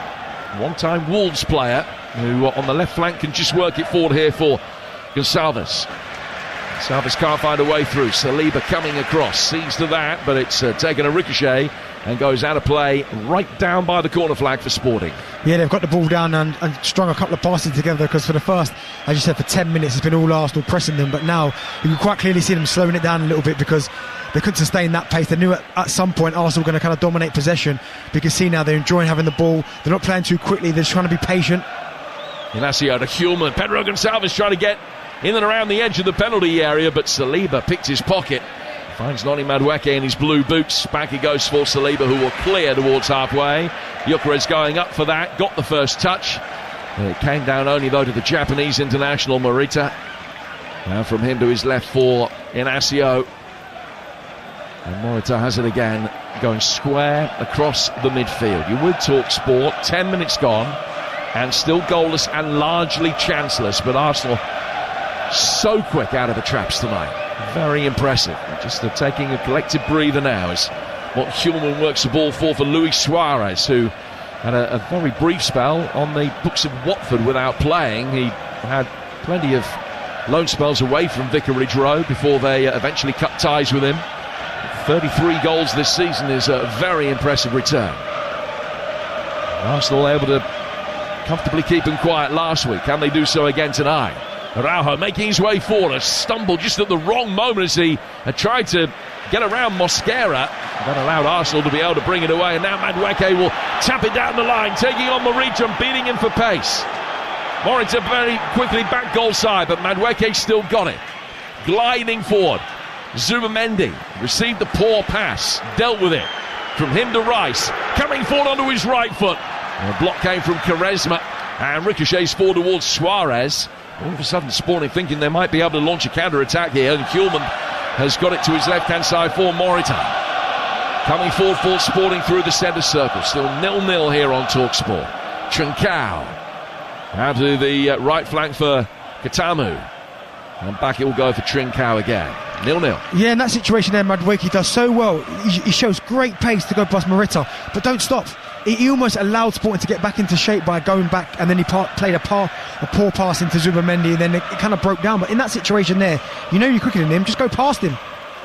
You listen to Arsenal against Sporting Lisbon in the Champions League. It's live on TalkSport with Enterprise Rent-A-Car. Whatever it is, they're here for it. It's 0-0 through the opening 12 minutes. Still the Gunners ahead on aggregate. Katamu trying to get to the byline and just ran out of room as he attempted to pull it back. He's gone down inside the penalty area. Nkapie is leaning over him. A couple of angry little tugs of the shoulder, for which Nkapie quickly apologises when the French referee Le Techier is on the scene. Katamu taking it on. There was contact between the two players. I mean, Katamu has really properly milked it, but there was just a little tap on his ankle from Nkapie. Yeah, there's contact there. I mean, he's gone down there. Like, honestly, it was the worst challenge in the world. But I almost feel when you dangle your leg out there, you do run that risk sometimes in terms of potentially giving the referee a decision to make, and certainly the VAR to have a look at it. But no, for me, there's not enough there to give a penalty. Bastian Dankert is the VAR tonight, and referee Le Techier appears to have indicated that he's already been told that there's no case to answer there for Arsenal. Now the play will resume with a goal kick, which the Gunners will take away to our left-hand side. More live action coming up for you tomorrow. We've got a double bill from the Europa League quarter-final second legs. Forest and Villa trying to set up a semi-final against each other. Forest at home to Porto. It's live on TalkSport from 8. And Villa taking on Bologna with a healthy first leg lead. 3-1 up, and that's on TalkSport 2 from 8 o'clock. The build-up for both games starting at 7. A Friday night, Coventry can get themselves over the line. Saw Blackburn last night at St Mary's, and they weren't great. Coventry will certainly be expecting they can get the point they need to get back to the Premier League. It's live and exclusive on TalkSport 2 on Friday night. And then Saturday, Brentford-Fulham and Chelsea-Manchester United are our live games on TalkSport. Brentford against Fulham, West London derby at 12:30. And Chelsea against Manchester United. United without Harry Maguire because the suspension kicks off at 8. And we've got live exclusive Championship games as well. Portsmouth-Leicester, a real humdinger at the bottom of the tables at 12:30. Kickoff on TalkSport 2 Saturday lunchtime. And it'll be followed by Swansea against high-flying Southampton, hoping to extend their unbeaten run to 19. We've got it all covered for you. That's not to mention around the grounds as well, with Adrian keeping up to date with everything that's happening on Saturday afternoon. Here and now we're back underway. We've played 14 and a half minutes. It's 0-0 between Arsenal and Sporting, and David Raya, with just about his first touch of the night, gets it clear. A hurried ball forward, looking for Noni Madueke, didn't find him, and it's put out of play for a throw that will be taken right in front of Mikel Arteta, looking like the milk tray man again tonight on the right hand side. And just throws the ball down towards Zubimendi, and he will be able to continue and build it forward here for Arsenal. 0-0 through 15. Absolutely, but that's what we spoke about before the game in terms of who do you want to have the more touches. You want Eze. We saw it earlier with that lovely bit of skill on the byline in the Sporting box, but there we've seen Gabriel nearly make a mistake to Zubimendi, who nearly undercooks the pass to David Raya that puts themselves in trouble. You want to see the more attacking players playing in the right half. Don't give Sporting that little bit of hope, that little bit of energy to go, do you know what, if we step onto them we can win the ball back. Play the ball in the right areas. Here's Zubimendi coming forward. And set a good ball down the inside left channel that Martinelli very nearly got to. He's going to hair after this, but Inacio will clear. Inacio played well last week, the centre-half who's got history with Arsenal, having scored against them in the Europa League a few seasons back. That was a tie, you'll remember, in which both legs ended up being drawn, and Sporting went through on penalties here. Inacio, one of the survivors from that night. It's a long diagonal out towards the right-hand side. He's looking for Luis Suarez, but it's gone over him and past Katamu and straight out for a throw that Arsenal have taken quickly. We played 16 minutes here on TalkSport. No undue alarm so far as the Gunners are concerned. But after that really good start, Sporting just beginning to build themselves a platform. Putting pressure on David Raya again here, but he's been able to survive it. It's an excellent ball forward from him, but Madueke couldn't take it in his stride and beat Araujo. Yeah, again, Arsenal nearly causing their own problems by the pass back to David Raya. Wasn't quite over-hit there, and it nearly ran away from him, and that's the problem you have. Human to Suarez. The angle's tight inside the penalty area, and he's flashed one right across the edge of the 6-yard box. Wouldn't have counted anyway, because the offside flag is up, and Arsenal have a free kick. Yeah, good play there from Arsenal, stepping up at the right time. But as I was just talking about there, Arsenal causing their own problems, and that little run before that, trying to play the ball back to David Raya. Don't get enough on it. He panics, he clears it. Arsenal have to get the ball forward. The first 5 to 10 minutes, they were outstanding, playing in Sporting's half, pressing them, and Sporting couldn't get out. Now all of a sudden, they're just giving them a little bit more confidence that they can go and win this ball back. Well, a big goal in League One. Northampton, remember, relegated tonight if they don't win at Luton. But they've taken the lead through Sam Hoskins. They're 12 without a win. They've lost 7 in a row, but they're leading at Luton against the Wembley winners from the weekend. Luton 0, Northampton 1 still. FC Wimbledon against Stockport 0-0. 1-1 in the other Champions League game. We'll be checking in with Alex Crook very shortly. Arsenal in possession here on the edge of their own penalty area. Working the ball back for David Raya in all fluorescent yellow. He just seems to make a placatory gesture with his hands, telling his players to calm down. He's siphoned it out towards Saliba. Saliba played a really poor ball forward through the midfield, straight to Hulman, the captain. Katamu coming in, and he's flashed one right across the face of goal, not with the deflection that he was claiming, and out of play for a goal kick. That all stemmed after a poor ball out from the back from William Saliba. And they keep doing it, Jim. They keep trying to play out from the back, even when the pass is not on, because that one wasn't. I think it was Saliba trying to find Declan Rice, who had 2 men on him anyway. I don't know why Arsenal don't go a little bit longer, because that's what they did in the first few minutes. They played in Sporting's half, and they caused them no end of problems. They're causing their own problems in this situation by little 5-yard passes to David Raya, then to Gabriel, then to Saliba, and they're just giving the ball back. Raya will clear towards halfway.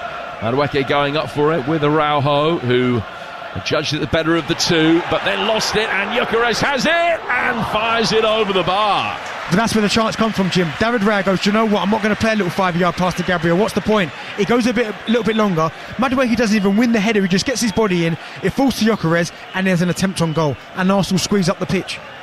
Let's find out what's going on in Bavaria. An electrifying start there for Alex Krug. Still Bayern 1, Real Madrid 1. A fast start, as you say, 35 seconds when Güler seized on the error to put Real in front. Pavlovic equalised 5 minutes later. No real chances since then, but Vinicius Junior treading a fine line. If he gets booked tonight, he'll miss the first leg of the semi. He's close to a yellow, I'd suggest. 1-1. 0-0 here. Norgard and Zubimendi are walking that same yellow card tightrope for Arsenal tonight. Incidentally, they're the two players that will miss the first leg of the semi-final if they're booked this evening. The Gunners in possession 15 yards inside their own half, and just calming things down again as Saliba works it forward. Madueke comes to meet it and flicks it off first time with his left foot. Eza receives it and then immediately checks to try and take Hjulmand out of the equation. Arsenal work the ball out to the far touchline there left, and Martinelli will come forward again. Eza attacking the edge of the penalty area, away from Hjulmand. Ball comes in from that left-hand side. It's headed by Araujo away from Noni Madueke. Brought down by Luis Suarez in the midfield. Looked down towards the right-hand side. And Nkapie did well to recover his ground and head it back and get Arsenal back on the front foot again. Zubimendi inside the centre circle. 20 minutes in here on TalkSport. 0-0 on the night, which is good enough for the Gunners. Madueke has just been caught there and brought down, and he's won a free kick about 12 yards outside the box right of centre. That's the type of pass Zubimendi's got to play. We don't want to see him on the edge of his own box going backwards. He was on the half turn there, and Madueke took up a really intelligent position just behind, I think it was Hjulmand or Morita in that kind of number 10 role on the half turn. He let it run across his body and he gets a foul. But they're the opportunities, those passes into those areas for Madueke, for Eze, you can't turn them down. Sporting are defending this zonally. They've got a line of 8, 15 yards from goal. They've got the left back Araujo watching the cheeky one flicked out to the right hand side for Madueke, and they got 2 in the wall. Declan Rice taking it short, finds Eza lost it as he played it forward, and now the counter attack could be on because Katamu's run from inside his own half, and Martinelli's done a brilliant job to come back and win it back. It's the most significant moment of the night so far. And it's Gabriel Martinelli playing it right back to execute it. Arsenal then work it forward. Mosquera's fouled his man, and it's a free kick to Sporting inside their own penalty area. One poor pass from Haberici Eza.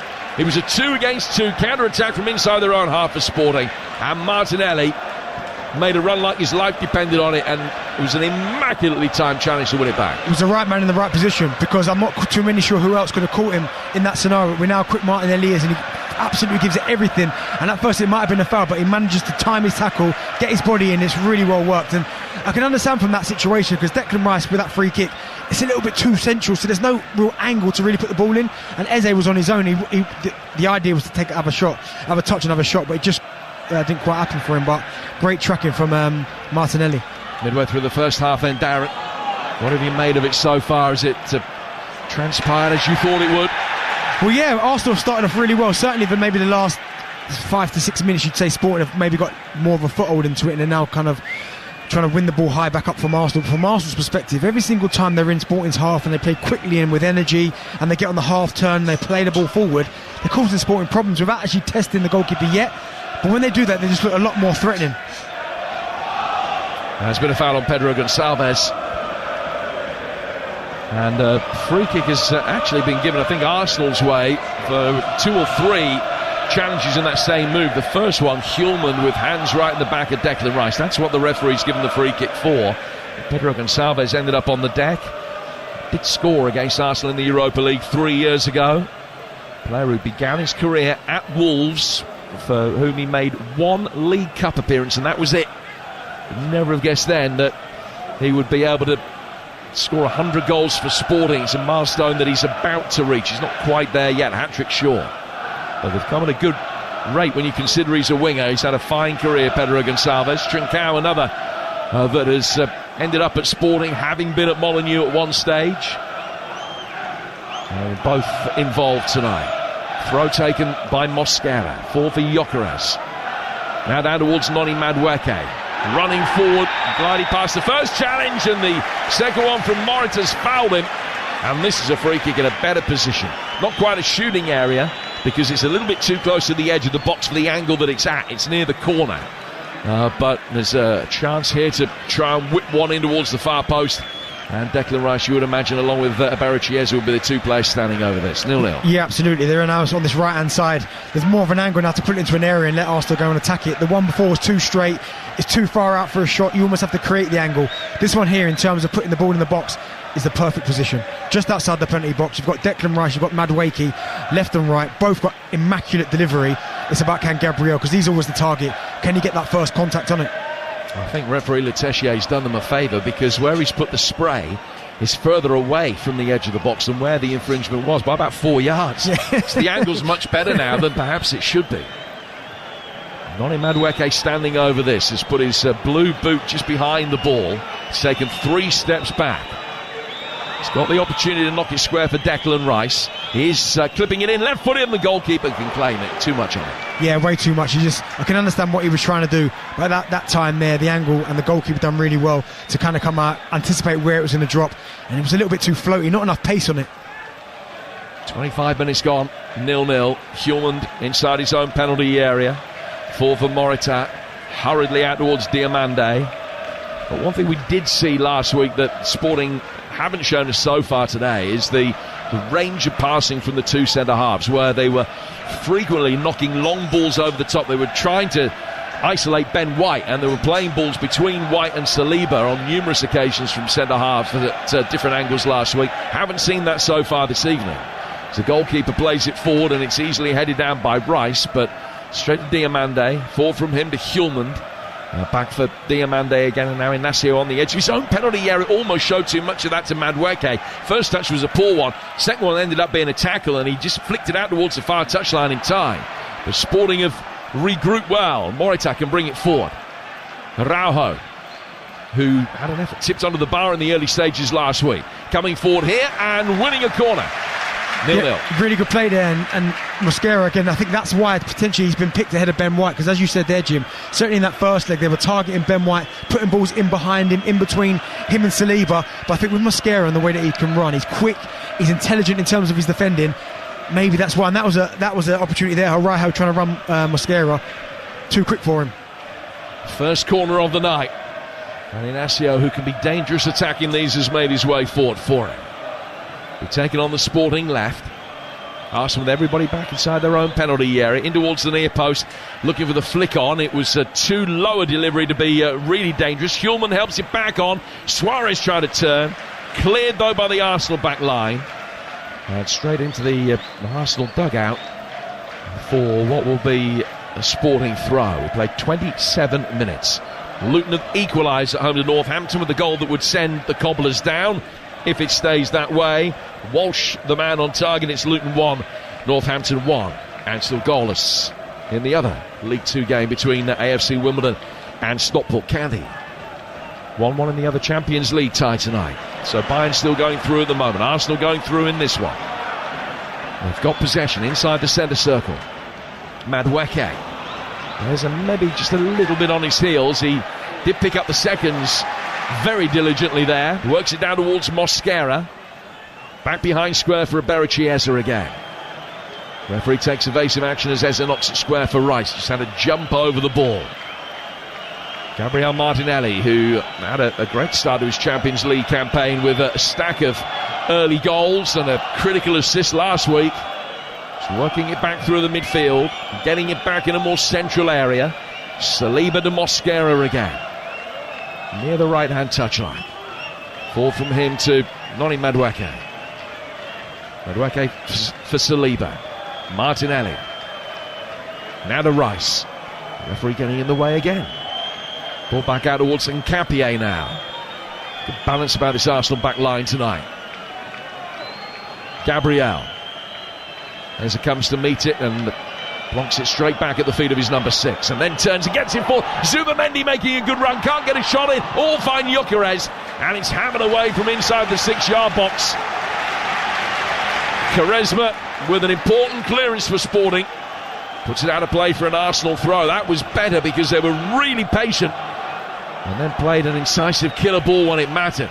They come forward again and now win another corner. Yeah, it was really patient then. When you looked up, when Martinelli had it, when Madueke had it on this side, they can't cross it because it's literally Gyökeres in there on his own against 5 defenders. So they can't just put the ball in the box unless it's an absolute precise cross onto Gyökeres' head. But they were really patient there. And Zubamendi, which we saw him do a lot in the early stage of this season, making that run and beyond, because it can't just be Gyökeres. Sometimes you have to run from deep because they don't see the run. In that situation there, they get in, and it's good defending there from Sporting. Declan Rice spots the corner down, which again he will take in front of the mass ranks of the travelling Sporting Lisbon support. 0-0. Rice raises his left arm above his head, sends it in really deep. Zubamendi coming around the back, nods it into the ground, but again off the bounce, straight into the hands of Rui Silva, and it remains 0-0. Now for half an hour of dominance in terms of possession, the Gunners haven't created a noteworthy chance yet. No, they haven't. That must be something they've worked on, because if you watch Zubamendi from that corner, he's free at the back post the whole time. So they must see that. But I think the delivery's got a little bit too much air in it. It's a little bit floaty. So I'm guessing what Zubamendi's going to do is just try and head it back into an area. But I don't think they've quite got the delivery right on their set plays. Sporting coming forward with Katamu. And is working towards the edge of the penalty area. They might be able to get in here. The angle tight and a rising drive clears the bar. Well, that was a better move from Sporting, but a poor finish from Pedro Gonçalves. Straight out of play, and goal kick taken quickly by David Raya. You concerned by the scarcity of opportunity that Arsenal have created? And bearing in mind 0-0 is good enough. You've just got to make sure that they don't concede tonight, but they haven't created too many opportunities, haven't had a shot on target yet. Madueke coming forward here. Zubamendi to his left for Martinelli. Out he goes for Piero Nkapie. And his ball back behind Martinelli. He couldn't put the brakes on and retrace his steps quickly enough. Sporting win it. Morita hooking a high up and under out towards the right-hand touchline, where Luis Suarez will try and bring it forward. But it's well won back by Arsenal, only temporarily. Laid off by Trincao. Out of Hjulmand. And back down the right-hand side again. Possession 57-43. 6 shots to 2 in Arsenal's favour, which sounds promising enough, but few signs of the second goal on aggregate that they would need just for that little bit of a comfort blanket tonight. Sporting will bring it forward through the midfield. Trincao back for Pedro.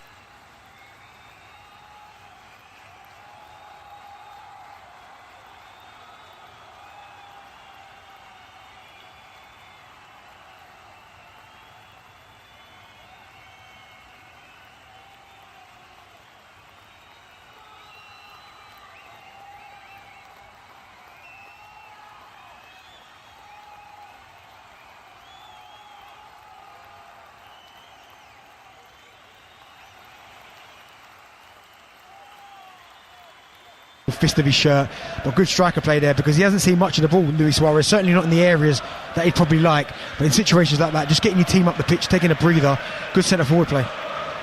Hasn't scored in his last 4 away games in the Champions League, but has netted 5 goals all told in this Champions League season.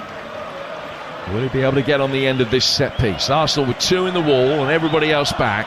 Left footed in from Trincao, too low and flat. Rice headed it away. Eza almost able to get through on the counter-attack. Couldn't nudge it past the nearest man in green and white. Ball goes out of play for a throw, and Inacio and Diomande very quickly are back in position for Sporting. And any thought of a counter-attack has quickly evaporated. We've got 12 minutes to go to half-time here on TalkSport. Jim Bradford and Darren Bent talking you through the action in North London, where it remains 0-0. Always something about these night games that start in daylight. You know you're getting to the business end of the season when the clocks have changed, and there's a real summery feel to it. A little bit of shadow from the players. 0-0 the score, 11 to go to half-time, with Rice back through the centre circle. He's waiting for a little bit of movement to come to his right-hand side. William Saliba provides it. The pair of them exchange passes twice, and now Gabriel will be able to bring it forward. From him to Mosquera, down towards Noni Madueke. Can't get past Araujo, wins the throw. Yeah, he needs to mix up Madueke. I mean, he's getting the ball there where he's got no space whatsoever. His back's on the touchline. He can't really go anywhere. Maybe go short and spin in behind, because he's really showing the pace that he's got. If he does that and they just roll the ball in behind Araujo, he's never catching him, but he's just a bit predictable from both sides. Martinelli's doing the same thing. There's not a lot of movement there. Oh, brilliant turn by Eza, but he can't get on the end of the return ball from Gyökeres. That was so clever. It was just rolled into him, and then he flicked it up and turned all in one movement and took two defenders out of the picture, but couldn't get on the end of the return ball from Victor Gyökeres. Arsenal come again, next phase of play. Crossing from the left, headed away by Araujo before Mosquera could attack it. Hjulmann's headed back inside his own penalty area. Zubamendi can't control it. Katamu volleys it clear. And David Raya's way outside his penalty area as he picks that up. And hits a great ball down towards the right-hand side, where it's controlled by Madueke. There was a collision off the ball there between Saliba and Suarez. The referee acknowledging it, but allowing play to continue. Arsenal working forward, and Eza goes down, no foul. One back by Zubamendi, but a heavy touch gives Sporting a throw right in front of their management team. With 10 minutes to go to half-time. Still no sign of the insurance that Arsenal would love. It's 0-0 on the night, 1-0 to the Gunners on aggregate. I'm force-feeding Eze every single time I get the ball, because he's the one player. As Gyökeres picks it up, hits it straight into Inacio, gets it back, works it out to the left, shot comes in, that's blocked from Martinelli's effort, and Hjulmann hooks it over his own shoulder to safety, and then comes out to meet the second ball, and has won that as well, and gets it out towards Trincao. Four from Trincao to Katamu on halfway. Still 0-0, and Eza involved in that move again. Exactly, it's all a bit messy for us on the outside of the box though. I mean, they're getting into some really good areas, but if it's the first touch there, you saw it there from Gyökeres, couldn't get it under control, took a bad touch, he got away from him. We saw just now Eze nick run around the corner to Gyökeres, he tried to lay it off, he overhits it. We saw it earlier, Madueke won the press, got into a shooting area, he overtouched it as well. Just really sloppy and messy on the outside of the box. You can't turn down those opportunities, you've got to do it with quality. Quaresma, Trincao, and then Gonçalves chasing the ball forward. Raya has got it at his feet, he's played it out, and then the press immediately putting pressure on Mosquera, but he's been fouled. So grateful to hear the whistle, and just at the moment in no hurry to restart play. Spotted down by Saliba, and now he's taking it quickly. He gets it forward out towards the left. Arsenal bringing it forward with Nkapie, wearing 5, playing it left back. Forward from him to Martinelli. Rice made a good third man run, but the pass was chested away by Quaresma. Forward into the feet of Luis Suarez. Back from him to Araujo. Morita away from Eza. And out to the right-hand side. Morita, by no means a permanent fixture in the Japanese team these days. But Japan very impressive in beating England. It'll be interesting to see how they get on at the World Cup. I reckon they might win their group. They're in with the Netherlands. We'll find out together. We've got every kick of every game at the FIFA World Cup on the TalkSport network, starting on June the 11th in Mexico City. England's first game June the 17th, incidentally. And we'll be there for that game against Croatia in Arlington. Noni Madueke coming in off the right flank for Arsenal, into the feet of Eza, who very much hopes to be a part of England's World Cup squad, as does Madueke. Laid back to the blue-booted Gabriel. Now Saliba in his yellow boots tonight comes forward over halfway, takes a touch, works it down towards Eza. Eza, when he's picked it up this time, he's that little bit deeper than he's been. Normally he's been about 20 yards from the edge of the box, but But just forced to almost drop in at right back behind Mosquera to link up the play that time. So predictable though, Jim, from the wide players. They've got to do more at the minute. You've got Martinelli and Madueke that are just standing out there. You're not impacting the fullbacks whatsoever. You've got Quaresma and Araujo that are just like, okay, I know you're not going to do anything. They've got to mix it up, run in behind, come short. Now they'll try and get it out towards the left flank for Nkapie, who's ball inside the 6-yard boxes. Caught comfortably at the near post by Rui Silva. Nkapie linking up well there with Zuberman. It was his delivery actually that was caught by the goalkeeper. And Quaresma playing at right back ordinarily plays at centre half, so you'd have thought that might be something that they'd have tried to exploit a little bit more. Down the far touchline, the Arsenal left, but a lot of their attacking players come down this near side, the right. Here's Madueke again. Now Madueke a yard in from the right-hand touchline, goes back for Saliba. Champions League quarter-final, second leg, live on TalkSport. 0-0 on the night. 1-0 to Arsenal on aggregate, and that will do. They will be through to take on Atletico Madrid if it stays this way. Rice goes back for Saliba. Saliba midway inside his own half. Deeper still, back for Raya. The press comes, he takes a touch. Oh, he's given it away. Poor ball out. Pedro Gonçalves flicks it back forward, and Raya very grateful to get his hands on that. Darren Bent's views on that in a moment, but news of another goal in Munich for Alex Crook. All square on the night. Bayern Munich 2, Real Madrid 2. Who else but the England captain Harry Kane has got his team back on level terms. It was a ball crossed in from the right-hand side, and Harry Kane with a typically predatory finish from just inside the penalty area, right-footed into the bottom corner. 2-2 on the night. Bayern back in front on aggregate.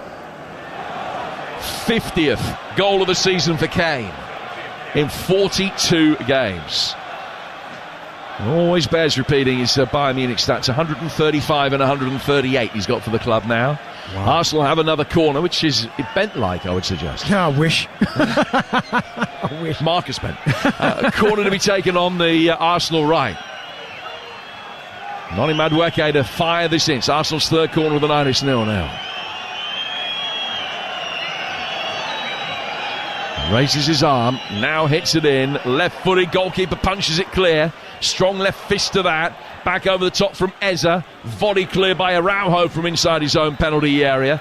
Martinelli coming back, has done enough to stop Katamu getting a run in the Arsenal half, and then Saliba does the rest, mopping up, but with the player going down for Sporting, the referee's put whistle to mouth belatedly and given the free kick for the foul on Katamu inside the centre circle.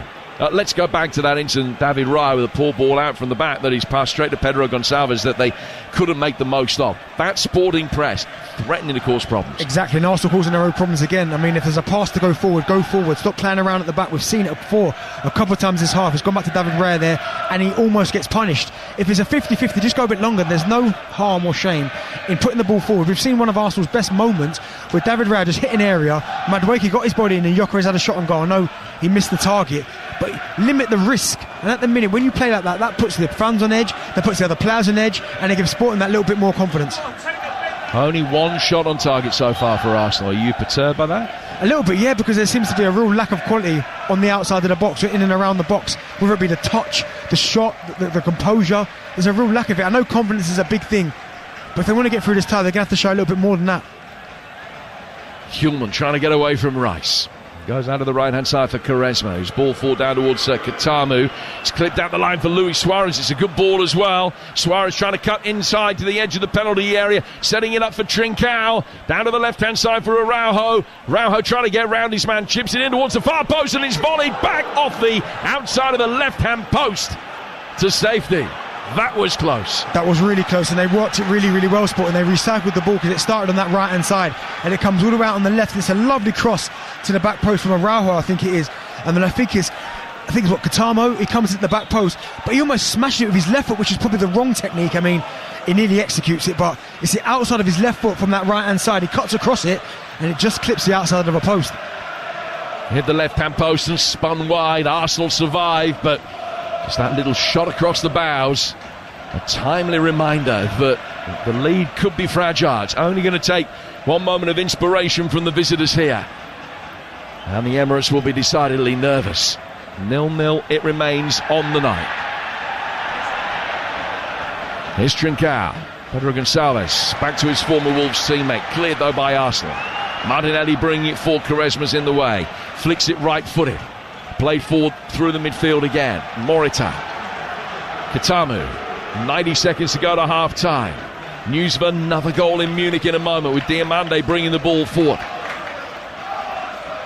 Clipped into the edge of the penalty area where Morita had made the run. Now Arsenal will clear. And let's find out who scored the 5th goal of the night in Bavaria.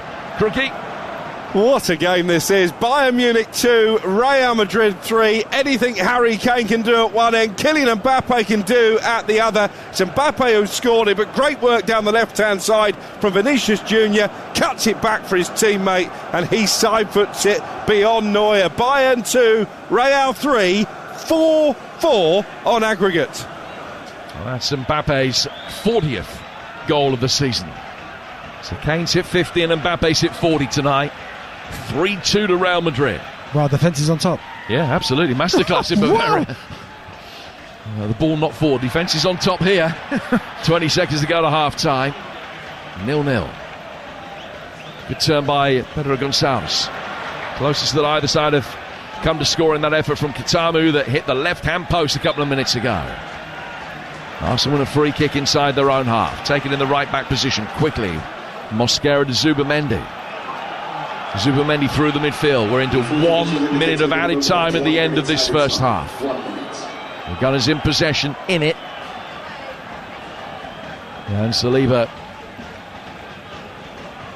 to his right-hand side for Zubamendi. And Arsenal just trying to run time down here late in the first 45. Zubamendi again. Down towards Madueke. Zubamendi's continued his run forward. Sporting clear the first ball. Arsenal win it back in the midfield. Here comes Declan Rice with his ranging stride towards the edge of the penalty area. Capier laying it back. Martinelli. It's a Chiesa on his right foot, then his left. But the effort goes over the bar, and that'll see us through to half-time at 0-0. Yeah, I don't mind that from Chiesa getting on the ball there, trying to make things happen on that half-turn. And that's what you've got to do. Don't turn down opportunities to have a shot at goal, because by doing that, you're allowing Sporting to get back into shape. But again, good play from Declan Rice, driving the ball forward, and Chiesa not hitting the target, but a good opportunity there for him. Well, very similar to 8 days ago. It's been a night where opportunity has really been at a premium. Goalless at half-time. Just one shot on target between the two. And like in the first half last week, Sporting have hit the frame of the goal, but Arsenal have survived. Their aggregate lead still intact at the break tonight. Arsenal 0, Sporting 0. They're 45 minutes away from the Champions League semi-finals. Yeah, Arsenal are on their way, but I still don't think these fans are confident. And by the way, they're just nicking all the goals in Germany. 5 in the first half. We'll be heading there to round up a very, very busy first 45 a little bit later on. But they started really well, Arsenal, and then dropped off. And by the end, you're thinking maybe Sporting leading wouldn't have been unfair. Raya with a poor pass out. Sporting didn't capitalise. They hit the post as well. I mean, there's been big problems for Arsenal as the half has worn on, but they started so well. So what went wrong? What did they stop doing, Darren Bent? They came away from what they were doing really well in the first 5 minutes. They got on the front foot, they pressed Sporting as well, they were winning the ball back in the right areas as well, and then they went back into that mode of giving it to Gabriel, Saliba, Zubamendi, back to Raya, and they allowed Sporting to kind of get a foothold back into the game, because after the first 5-10 minutes I'm thinking, if Arsenal keep this up, this game's going to be out of sight. And it's almost like they've gone back. They didn't get the goal in that situation, and they've gone a bit nervous and gone, you know what, we'll play a little bit more safe. They need to go back to playing the ball in Sporting's half and getting your most attacking players on the ball. I spoke about it before the game. I didn't want to see Gabriel, Saliba, David Raya having the most touches. I wanted to see Eze, Madueke, Martinelli, Gyökeres, them boys in and around the box having more touches. But as the half's gone on, it's reverted back to them playing around at the back. Yeah, there's just been one shot on target. That was from the Arsenal, but they haven't really looked like scoring. There's been a little bit to criticise about their performance. You're right about the wide players. The best chance really was wasn't really a shot. It was when Sporting went clear, and it was a free kick for Arsenal. It's a bizarre move, really. Declan Rice taps a free kick to Ebericheza. He has 3 touches on the edge of the box before losing the ball, and then it's a foot race. And Arsenal were very lucky that Martinelli was in that foot race. Exactly. He was the right man at the right time in that situation, because he's got more pace than anyone, and he got back into a really good situation. But I understand what they were trying to do by giving the Eze the ball there and having a shot. But at times it looks like they're just void of real confidence and real belief in terms of what to do, and we're seeing it in and around the box. Madueke's got himself into really good situations, but it's his final touch or his final shot of goal. Martinelli has been on that left-hand side, and he's 1 or 2 nice little moments here and there, but again, too predictable, and that's been the problem in attacking areas. It's been too easy for Sporting to defend. And I think what's happened as the half was worn on is Sporting will have grown a little bit in confidence. They'll know that if they score, all of a sudden it's all square and it's game on. And that's the thing, Sporting right now will be thinking, well, hold on a second here, these can't hurt us. The way that they played in that first half, unless it's Eze who's probably looked the most brightest in that attacking area, they're going to be thinking, well, listen, we've dealt with their set plays, the delivery hasn't been good enough, they haven't tested the goalkeeper yet, they haven't caused any more problems. And if I'm the Sporting manager, I'm thinking to myself, lads, these are there for the taking. If you really put your foot down and go and press Arsenal with the way they play out the back, we can get something from this game. Who is in goal for Arsenal? Is it David Raya's twin brother or what? Because last 2 games he's just given the ball away. He's been. You could make a case to say he's player of the season in the Premier League this season. You could make a case for that. I'm not saying he is, but you could say he's certainly. You could say he's the best keeper in the Premier League. But what is he doing there? He's almost chucked the game away there. He has, with that pass into midfield, which wasn't really on, and he underhit the pass, and again, you're causing your own problems. One of Arsenal's best moments where David Raya made the decision himself. They rolled the ball back to him and he went, do you know what? Rather than trying to be too precise, he just went boom. He didn't even try and pick anyone out. He hit an area. Madueke got his body in. They picked up the second ball. Gyökeres drove with it and hit a shot over the bar. And you're thinking, there's nothing wrong with that. I know you want to play this pretty pass into Gabriel and break the lines and play it to Zubimendi. At times it's not on. Your confidence is quite low. Just get it up the pitch, everyone squeezes up, and you never know what might happen, and they almost score from it. But we haven't seen that often enough this first half from Arsenal. I just want to briefly pick up on a word you said about the attacking play around the box. So they've got into some good positions, Arsenal. They were messy. That was the word you used, messy. Is that a reflection, say when we talk about Gyökeres and his goal-scoring rate is good, all-round play is sometimes criticised. Is that a reflection of maybe his lack of quality? Potentially a little bit clunky. Yeah. Messy, clunky, because the amount of times where you get into a good area on the edge of the box and it comes off your knee or your shin, it goes too far away. We've seen Madueke do it. We saw Eze do a lovely little touch around the corner, a little give and go. It went into Gyökeres, it comes off his shin and it almost sets them on a counter-attack. And that's what I'm talking about. In moments like this where you might only get 1 or 2 half chances where you can put a real bit of quality, your touch and your composure, it has to be better. Because as I said there, it's all looked a bit clunky around the box. What a word, clunky. Great word, isn't it? You've got to get that into Drive tomorrow with Goldstein. Right, clunky. You have to do that. I mean, you've got to use that word every day, somewhere along the line in the shows. And it just sums it up. Absolutely spot on. 0-0 as it stands. Arsenal are going through, but I don't think anybody within the stadium will have too much confidence. All the goals, as I say, in Munich. Half-time there for TalkSport's Alex Crook. Well, this is more crazy than clunky. It's Bayern Munich 2, Real Madrid 3. The visitors in front inside 35 seconds. Manuel Neuer, the Bayern goalkeeper, had a meltdown, passed the ball straight to Arda Güler. He side-footed from 40 yards into an empty net. Pavlovic equalised with a header from a corner after a mistake from the Real goalkeeper. Lunin this time 5 minutes later, only for Neuer to flop again. It was a free kick from 25 yards out. Güler took it left-footed into the top corner, but Neuer should have saved it instead. He just pushed it into his own net. Harry Kane got his customary goal, his 50th of the season, to draw Bayern level on the night with 7 minutes of the half to play. A fine right-foot finish into the far corner. Then Vinicius Jr. hit the crossbar for Real before Mbappe put them back in front once again. It was Vinicius breaking down the left-hand side, cuts the ball back from Mbappe. His first touch is sublime. His second, he rifles it beyond Neuer. Vincent Kompany wasn't happy. He felt there was a foul in the build-up right at the other end of the pitch. He picked up a yellow card. If Bayern do go through, he'll serve a one-match touchline ban in the semi-finals. So many talking points. The most played fixture in the history of the European Cup certainly hasn't disappointed. I tell you what, it won't be 0-0 in the second half, that is for sure. Bayern 2, Real 3, 4-4 on aggregate. Alex, I just want to pick up with you on a couple of things, and they involve English players. For Harry Kane's goal, Trent Alexander-Arnold is completely behind Harry Kane. He's watching him, but he just leaves him. He's unmarked in the box, and Trent can see it all unfold. And then for that Mbappe goal, it's actually Harry Kane who gives it away in midfield with the kind of touch of the ball that I would give in the middle of the park. It was unbelievable how he gave it away. So, I mean, there's a lot to do before Mbappe scores, but a terrible touch from Kane. But Trent, you can see from that Kane goal why Tuchel's got reservations. Yeah, and he's had a difficult night against Luis Diaz, as well as he did in the first leg defensively. Obviously, in the end, came up with that wonderful assist to sort of atone for that. But defensively, I think you can see why Thomas Tuchel isn't keen. Just on Harry Kane, he took his goal brilliantly. He's been a bit of a spectator for much of the game. He's not quite looked fully fit. He's missed a few domestic games recently. Of course, he set out both those England games during the March international break as well. So I wonder, fitness-wise, if he's 100% at his top level. But 50 goals for him this season, 40 for Mbappe. Oh, it's ridiculous, isn't it?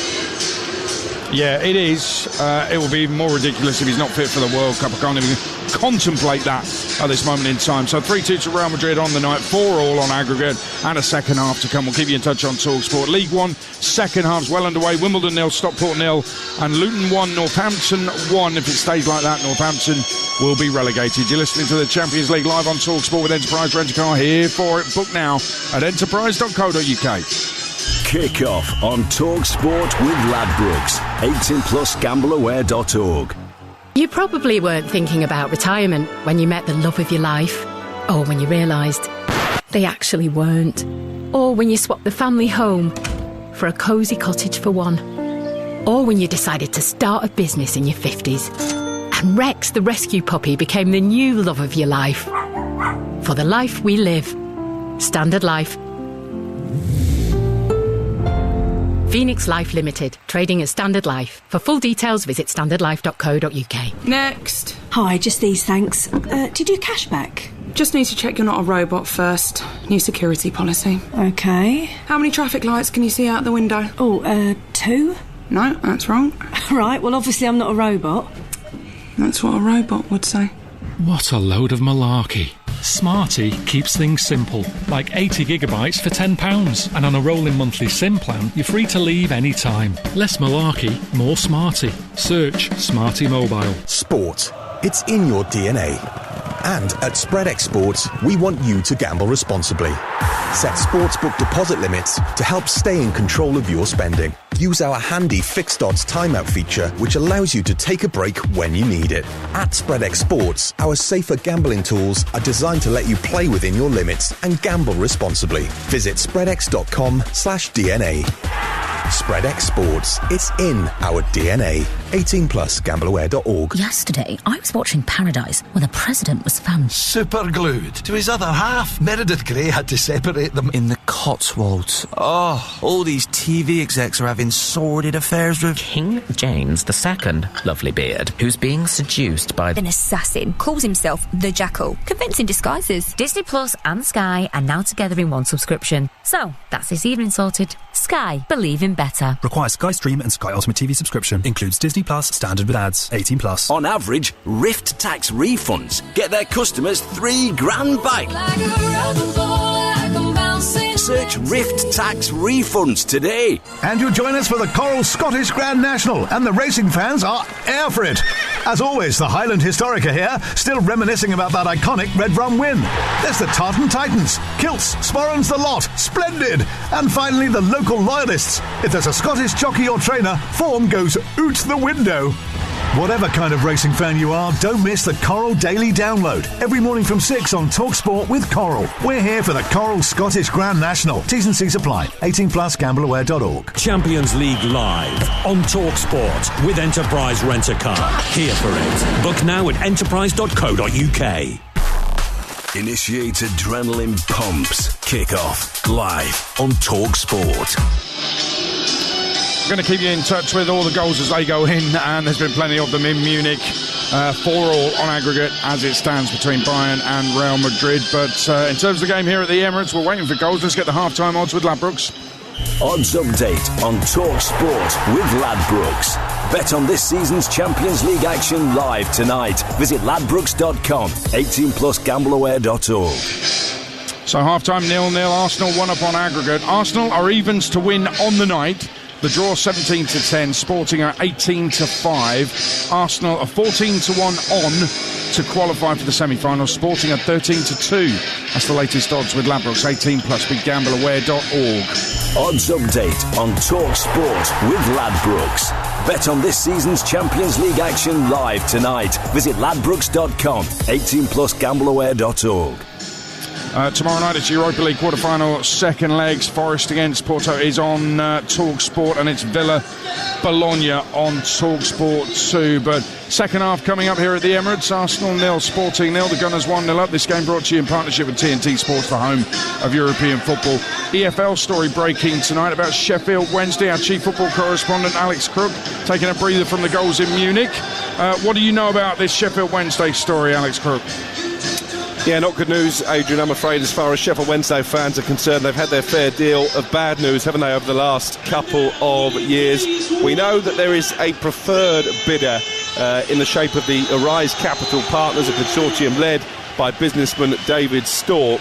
He's released an open letter tonight in which he says that the consortium have been informed a 15-point penalty is set to be imposed on Sheffield Wednesday at the start of next season. He goes on to say, we fundamentally disagree with this decision. We have requested the opportunity for this matter to be reviewed through independent arbitration, going as far as offering to cover all associated legal costs. He's appealing to the EFL to rethink. The reason this penalty is set to be imposed, as I understand it, is that the takeover bid is worth £20 million.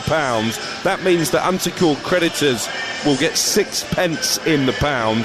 That's a long way short of the 25 pence in the pound that is required under EFL regulations to avoid a 15-point deduction. So they're going to be relegated this season. They've already been relegated this season, Sheffield Wednesday, and it looks like they'll start next season with a 15-point penalty in League One. They've never before played in the fourth tier of English football, but that is not the news that Sheffield Wednesday fans will have wanted. Wow, more on that on the website, talksport.com. Not great from a Sheffield Wednesday point of view. We'll keep you updated with any developments, of course, here on TalkSport. Arsenal are out, and they've been out for a little while, actually. They're in a little bit of a circle, all having a chat with each other. There was a really lively chat between Declan Rice and Noni Madueke as they came out. An Arsenal legend, a couple of titles with Arsenal. Perry Groves is here tonight. He said to me, they've got to bring on Max Dowman when he's 16. But actually, Darren Bent, you can understand where he's coming from. They need more energy and more quality, don't they? Well, I would have started him, Aid. As I said, walk into the stadium and you look at the team sheet and Max is starting, it automatically gives you a lift. But the two wide players that I spoke about in that first half have been too predictable.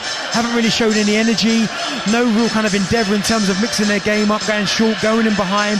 It's been so easy for the fullbacks of Sporting that you've got to almost be a little bit more unpredictable. And if you put someone like Max Dowman on, it's a little bit like, okay, whoa, here we go. So yeah, I totally agree with Perry. Is that not a bit of desperation as well? It's a 16-year-old who's barely played, and you're looking to him for the inspiration. Let's see if it happens in the second half. If it stays like this, though, Arsenal are in the semi-finals. Arsenal 0, Sporting 0. Second half, live here on TalkSport with the former England striker Darren Bent and Jim Proudfoot. Benty, you know me. I promise you I'm not having a cheap shot. Does this feel like an accident waiting to happen? Do you know what? The way they started the first half, it didn't. But the way the first half ended, in terms of Arsenal doing all the wrong things that kind of they weren't doing in the first 10 minutes, you do think, well, if they don't take an opportunity, that it might come back to bite them, because you'd expect at some point, Jim, Sport to be a little bit more, throw more men forward, really make Arsenal work and really try and hurt them, because they need to score. So we're back underway. Arsenal immediately on the front foot with the ball through the 6-yard box that is comfortably claimed by Rui Silva. Arsenal lining up Raya in goal, Mosquera, Saliba, Gabriel and Nkapie, Zubimendi and Rice, Madueke, Eza, Martinelli and Gyökeres.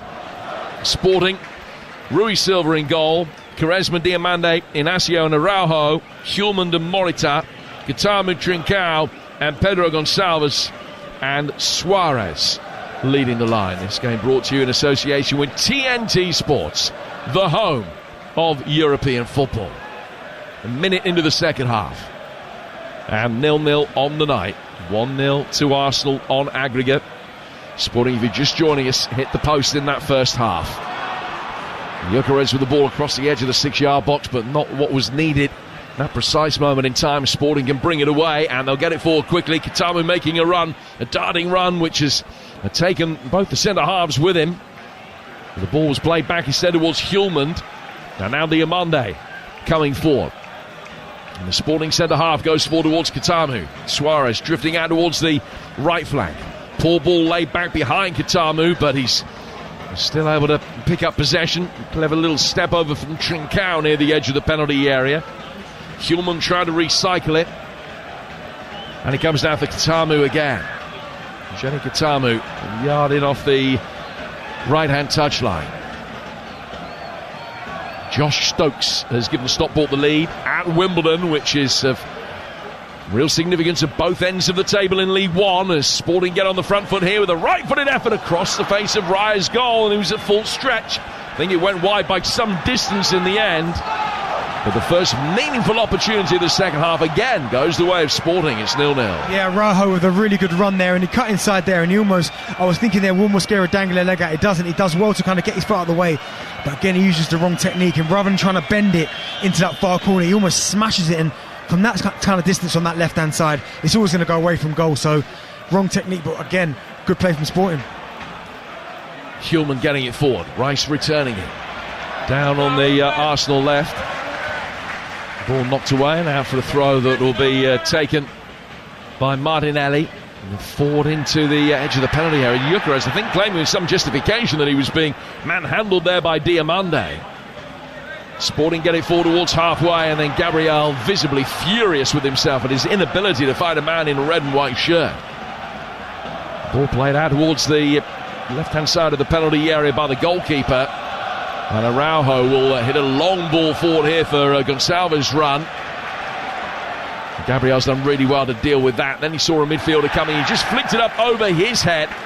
And Araujo forced to come across and bring it down. Then it's a free kick that will be taken on the Arsenal right. 3 gone in the second half.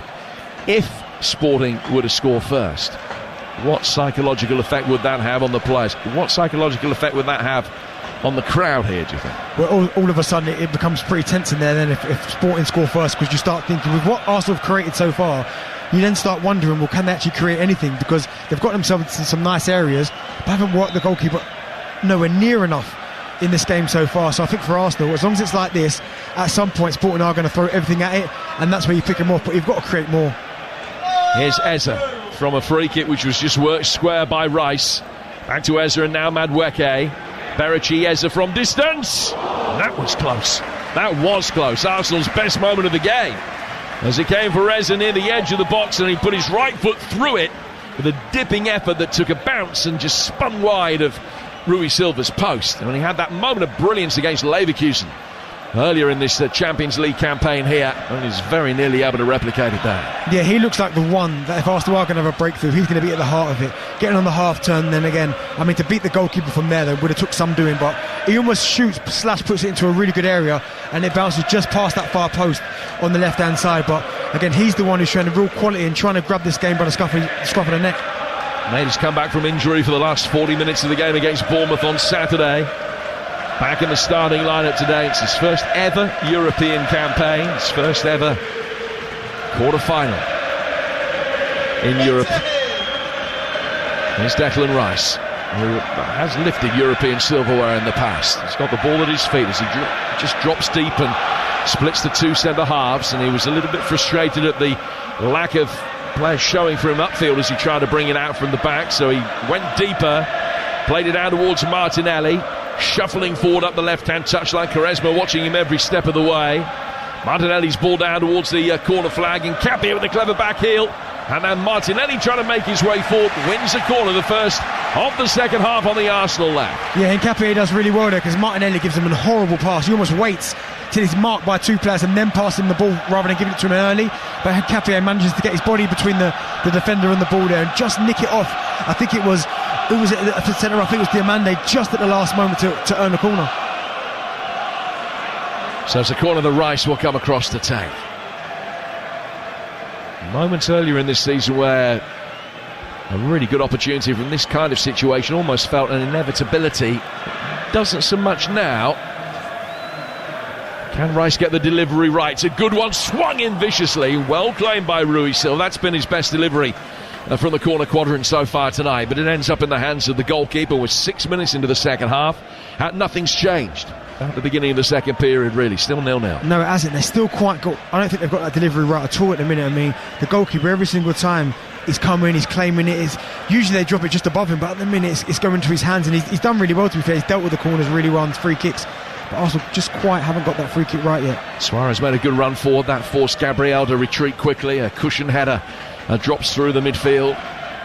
Hjulmand winning it back for Sporting. There's no doubt that they've had a better balance about them with their captain back in the side, available after suspension. It's a young João Simoes who played in that position, the 19-year-old last week, but Hjulmand is at a different level, no disrespect, in the engine room for Sporting, and has made an impression tonight. Ball's out, given away sloppily. Throw that'll be taken on the Arsenal left. A good run forward from Berrichiesa. Gets on the end of Nkapie's delivery. And then Quaresma comes across and puts the ball out of play for a throw. But he caught Eza in the process. And he's just sportingly helping him back to his feet now. I don't think there are any real claims from Eza that it should have been a free kick. He's okay. He just walks away from the scene. So Nkapie with the ball in his hands. Arsenal substitute sent out to warm up. Nkapie dropping the ball short at the feet of Martinelli. Back towards Nkapie again. Nkapie forced to come back, trying to play the way he was facing back from Gabriel. He lost possession, Sporting clear. And it's brought down at the back by William Saliba. Arsenal have won 19 of the 20 European ties that they've played when winning the first leg away from home. The sole exception coming in the very early days of Mikel Arteta's reign, a game against Olympiacos back in the 1920 season. They lost that one. Sporting, for their part, have got a really poor record when they're trying to overturn a first leg home defeat. They've only done it once against Brøndby of Denmark back in 2011. So every historical precedent that you're looking at points Arsenal's way, but they can't find the breakthrough at the moment that will just give them that little bit of breathing space. And Kai Havertz might be coming on shortly as Rice plays the ball forward from a free kick down the line for Martinelli, and it's half cleared, and Arteta, a very animated figure on the edge of his technical area. He just turns around and bumps into one of his coaching staff, both with their eyes on the ball, and just bumped into each other for a moment. A hand of apology raised by Mikel Arteta. Called for the team to bring some fire, and they were really lively early on, but struggling to make too much headway at the moment. Eze with a nice layoff here. Zubimendi couldn't get the ball right down the side of Quaresma, the full-back. He's forced to turn it away, though, and out of play for an Arsenal throw near the corner flags. 0-0 Darabek. I mean, they've done really well again, winning that ball back, but it's that last pass again, because Martinelli, bit of good movement, mixed it up, ran in behind, and the pass from Zubimendi just didn't have enough on it. But I mean, the change from Kai Havertz, if he comes on for Victor Gyökeres, to me makes sense, because I spoke about Klonky first half, but the ball's bouncing off him a little bit, wrong options, and I think he's a little bit cuter, Kai Havertz. Ball inside the area from Nkapie, cleared the second time of asking by Hjulmand, brought down by Madueke. Madueke on the right-hand side, takes on one, and a second, gets it in. Gyökeres going for it, ball didn't quite get to him. Martinelli just over the bar. Half clear back out to the Brazilian, who put his foot through it but couldn't keep it down.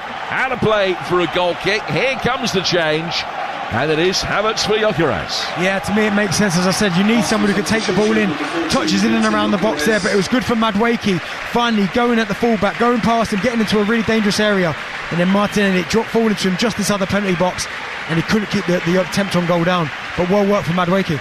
You're listening to Arsenal against Sporting Lisbon in the Champions League.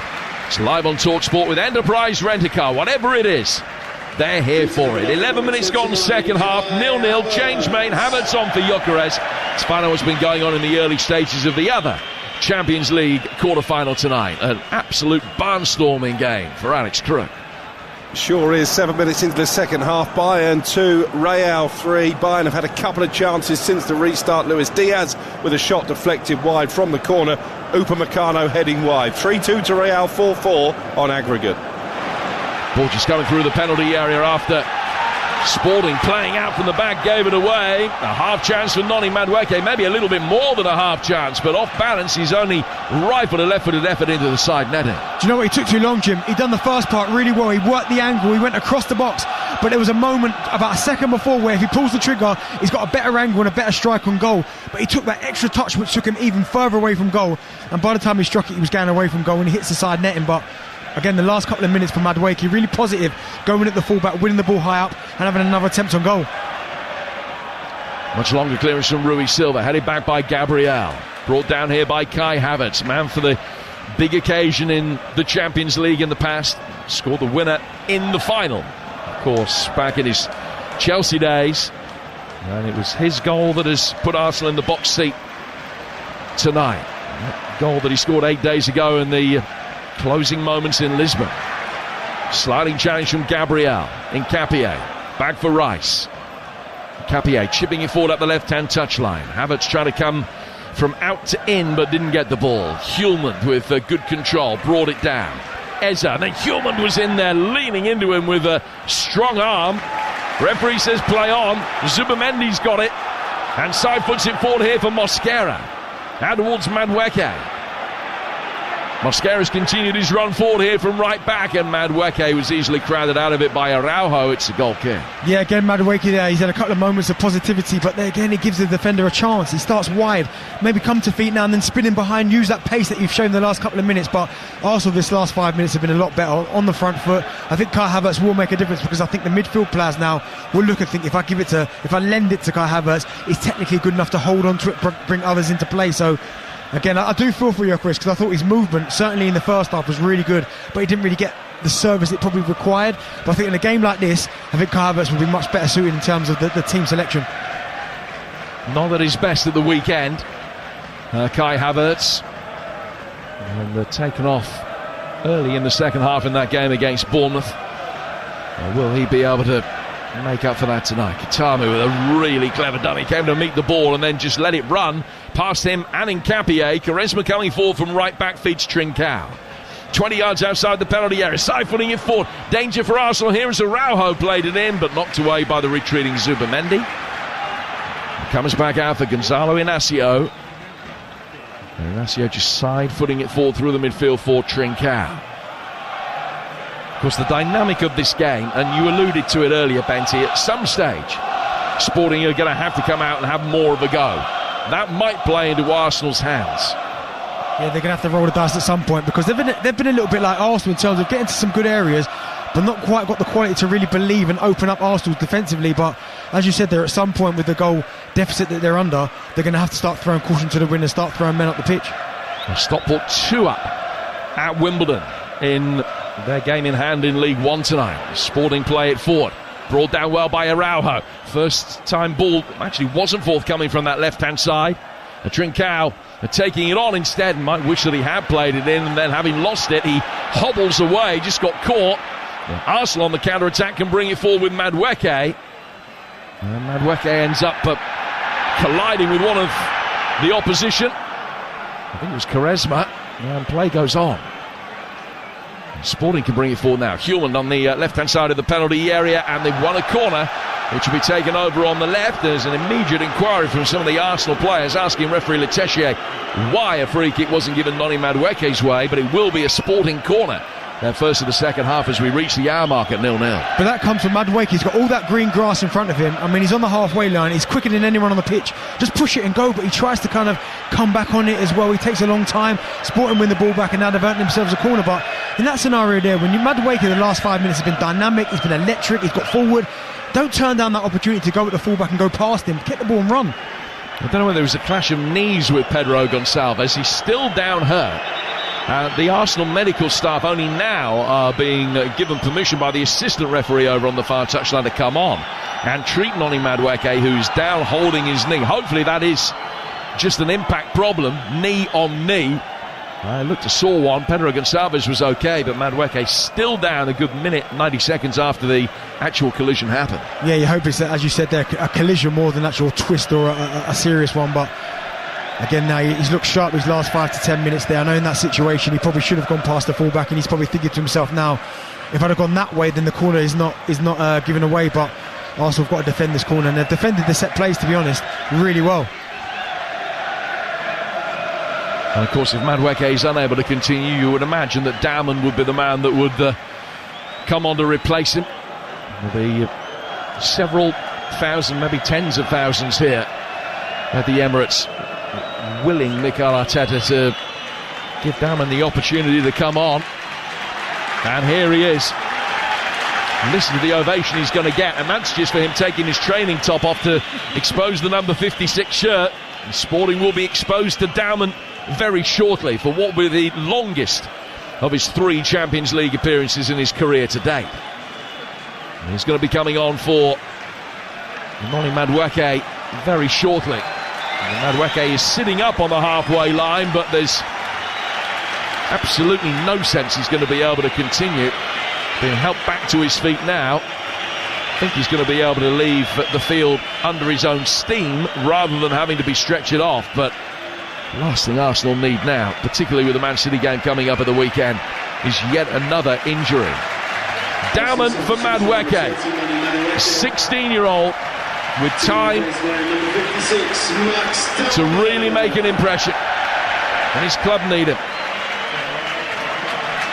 So Dowman on, and the first thing he's got to do is come back inside his own penalty area to help defend this corner.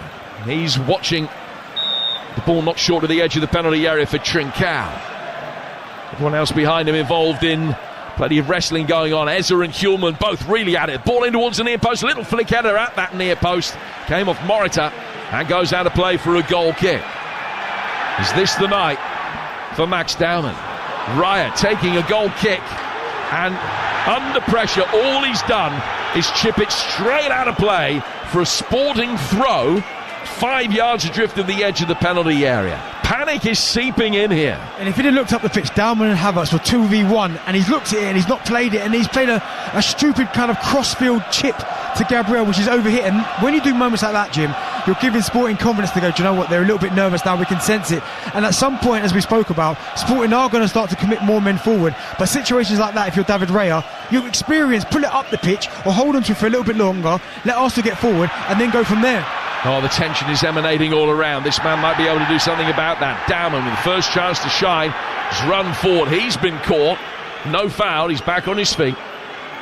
And Sporting have possession. Diamande with that long ball out towards the far touchline that we saw a lot of last week, the long diagonal. But Mosquera and Saliba between them have been able to deal with it. We're 19 minutes into the second half. Sports Bar is always a fantastic listen, but it's going to be fascinating tonight.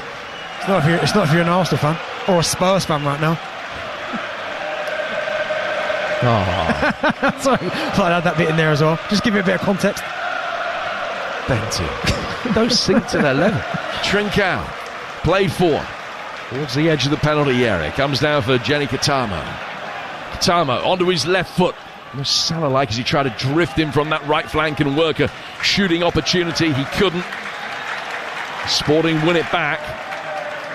Long ball over the top here. Trincao chasing. Gabriel heads it away. Brought down by Katamu. Shot comes in, and that is his work through the 6-yard box. Was there a push by Mosquera? Well, the referee has given a corner. The VAR, I'm sure, will be having a look at that. Crosser came in from the right-hand side of the penalty area. It flew through the 6-yard box. And Mosquera seemingly literally took matters into his own hands with just a little shove on the Sporting player that was coming in at the far post. Araujo went to ground. The referee's on-field decision is corner rather than a penalty. But they were absolutely adamant that that was a foul and that the VAR should get involved. The VAR has looked at it, and the referee has indicated no penalty. The on-field decision stands. Do you know what? I don't think he shoves in Mosquera. I think there is hands on the back, but I think in that scenario, if you're Araujo, why are you going down? Just hit the ball in the empty net. It's there for you to make yourself a hero. It's 1-1. you go back to the halfway line. But in that scenario there, Mosquera, yes, the moment you put your hands up, you run the risk. Arsenal ahead on aggregate, 0-0 on the night. In comes the corner. Riot's come out. He's fisted that one away. Kitamu. Play back towards halfway. Araujo coming in from distance. Let's fly. And Raya diving down to his left. Saved a shot that may just have been creeping wide anyway. But he probably, more than any other field, has personified this just seeping of nerves that is coming from the seats onto the pitch at the moment. And then again, as Arsenal play out from the back, there's a visible bit of perturbed body language from the Spaniard in the Arsenal goal. It is still 0-0, and that is enough for Arsenal. If it stays this way, they will be through into the Champions League semi-finals for a second successive season. They've never done that before. Gabriel's ball forward down the left-hand side. Havertz chasing after it. Dealt with by Diamande. Well, the ball is cleared from the edge of the penalty area forward towards Hjulmand in the midfield. Zubimendi very nearly dispossessed him. But as Arsenal push bodies forward, Sporting can threaten the break and get it into the feet of Luis Suarez. Trincao then works it forward through the midfield. But Arsenal have quickly got it back. There's a lack of quality at times amidst the haste of Sporting's attacking play. We're midway through the second half. Time beginning to run out for Rui Borges' side. Sorry. Do you know what, Jim? There's a real lack of confidence in terms. When Zubimendi's got the ball, Max Downward took up a lovely position in between the lines, and he's almost scared to kind of play it to him. Sometimes you've got to force feed them. I know you want to keep possession of the ball, you don't want to give it away, but the opportunity was there for him to play the ball forward to Max in a really good area. Rice playing it forward. Sporting haven't made any changes as yet, but are going to be calling for the cavalry in a moment. They've got him coming forward now down the right-hand side with Jenny Kitamu, who takes it down towards the byline and gets a cross in. It was a poor cross. Very nearly deceived Raya at the near post. It kept him honest. Got the angle wrong, but it would have gone in. Raya made good his ground and was able to knock it away. So we're going to see Quenda and Daniel Braganza come on very shortly for Sporting. A double change imminent. Just past the midway stage of this second half here on TalkSport. Another European double bill for you tomorrow. Villa and Forest both in action. Villa on TalkSport 2 at home to Bologna, defending a 3-1 lead. Forest 1-1 with Porto on TalkSport. Martinelli comes forward here for Arsenal. And without a great degree of conviction, took it inside the penalty area, and Quaresma knocked it away from him and put it out of play for a gunner's throw. Yeah, really good play from Declan. He gave the ball to Martinelli, but again, no real belief. He didn't really do anything. He didn't manipulate the ball. He didn't go inside. He didn't drop a shoulder. He almost ran straight over the defender and allowed, I think it was Quaresma, to get his toe in and toe it out for a throw. But again, there's situations there for Arsenal where if you could get a shot off, get a cross into the box, anything can happen. But they're turning down this invitation every single time they're getting it. Arsenal 1 up on aggregate. Now the other Champions League quarter-final dead level on aggregate, with Real Madrid 3-2 up in Munich as it was at half-time. And Stockport leading 2-0 at Wimbledon in League One. Luton 1, Northampton 1, the latest in that game at Kenilworth Road. Northampton have to find a winner with 5 minutes to go, otherwise they're going down tonight, along with Rotherham, who went down yesterday. Sporting still getting the 2 substitutes ready. They understandably don't want to make that change when the ball is down near their own corner quadrant. They've got a throw of the Lisbon side, who are second at the moment in the league behind Porto. They've now got a free kick on halfway, and that will give them the opportunity to make the change, and a yellow card is shown. Was that to Mikel Arteta, or was that to one of the coaching staff? It is to Arteta. He clearly talked his way into the book, complaining about the free kick that was given. 20 minutes to go. Arteta is cautioned. So Pedro Gonçalves is coming off, and Daniel Braganza is going to come on to replace him. And the other change, we'll see Quenda come on for Kitamu, the winger. So the double change made, 20 minutes to go. Yeah, Sporting going to have to do it now, make more attacking changes, because at the minute they've been a bit like Arsenal in terms of the final third, not quite at the races in terms of creativity, not tested David Raya nowhere near enough. And again, they need to score. Arsenal don't necessarily have to, but they need to score a goal. So the double change that has been made by Sporting is the replacement of the 2 wingers. Ball is out of play for a throw that will be taken on the Arsenal right, midway inside Sporting territory. 20 minutes to go. If you're a Gunners fan, I would imagine that clock is ticking down really slowly. Havertz, here's Dowman. Still less than 4 months past his 16th birthday.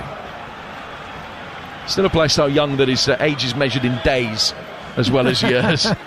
But he's got the chance to break some very significant records should he score tonight. Here's Eze. As the ball dropped onto his left foot. Bounced up horribly for him on the edge of the D, and he's put it way over the bar. Another half chance on the night where Arsenal have hardly had an opportunity to work the goalkeeper. In fact, in terms of shots, they've only had one on target through 71 minutes. And of course you can argue that they don't need to tonight. All that matters is the preservation of this clean sheet at all costs.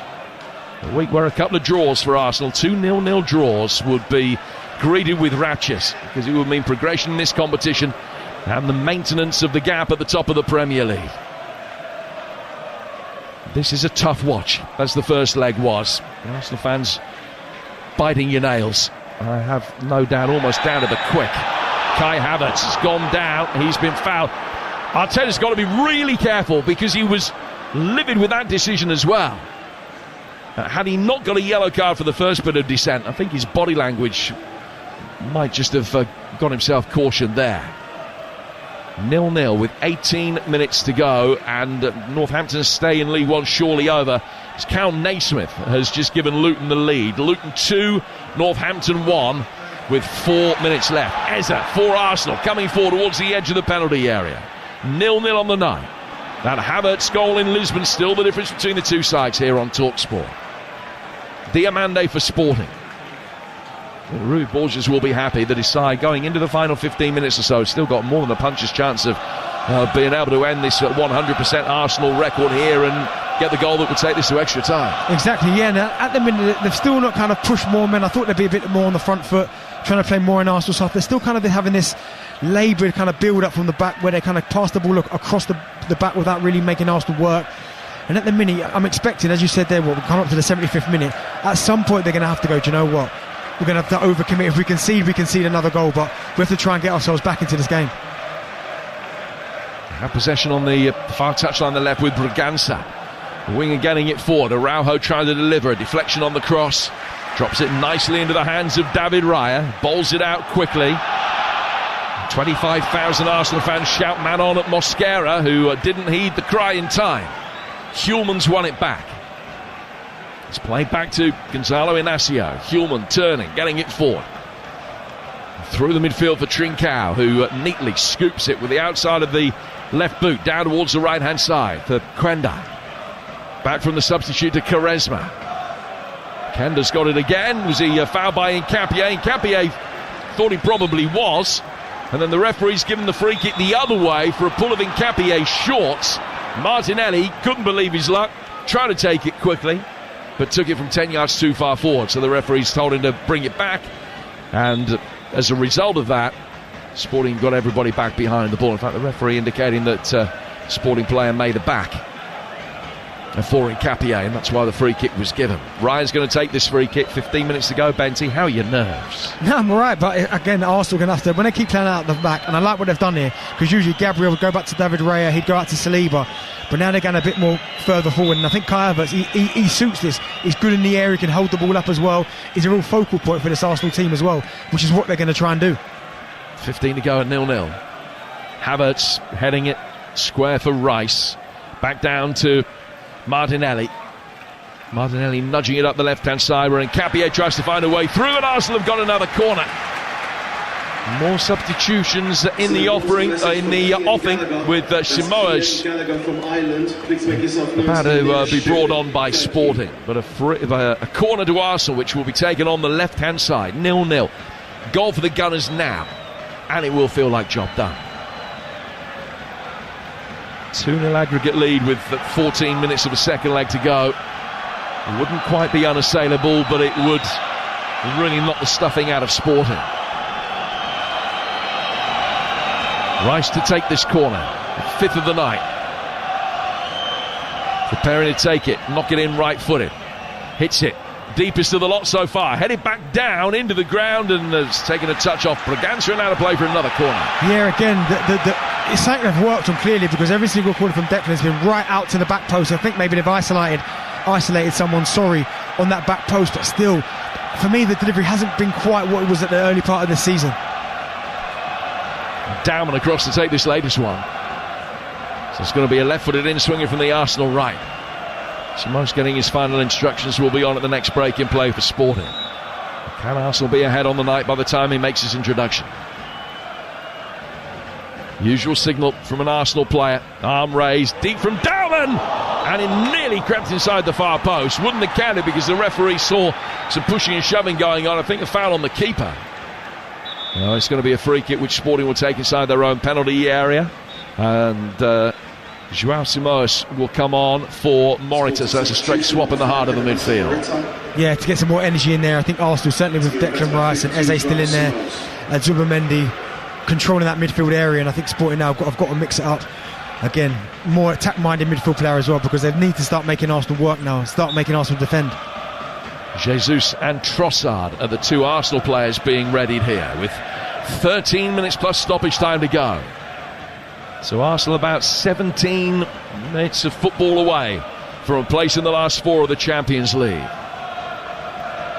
Extra time on the agenda if Sporting can get their noses in front. Not too many signs of it. We've bemoaned the lack of clicker goal-scoring opportunities that Arsenal have had. Worth pointing out is the counterbalance to that. Sporting have only had one shot on target themselves, plus one that hit the post. Here's Dowman.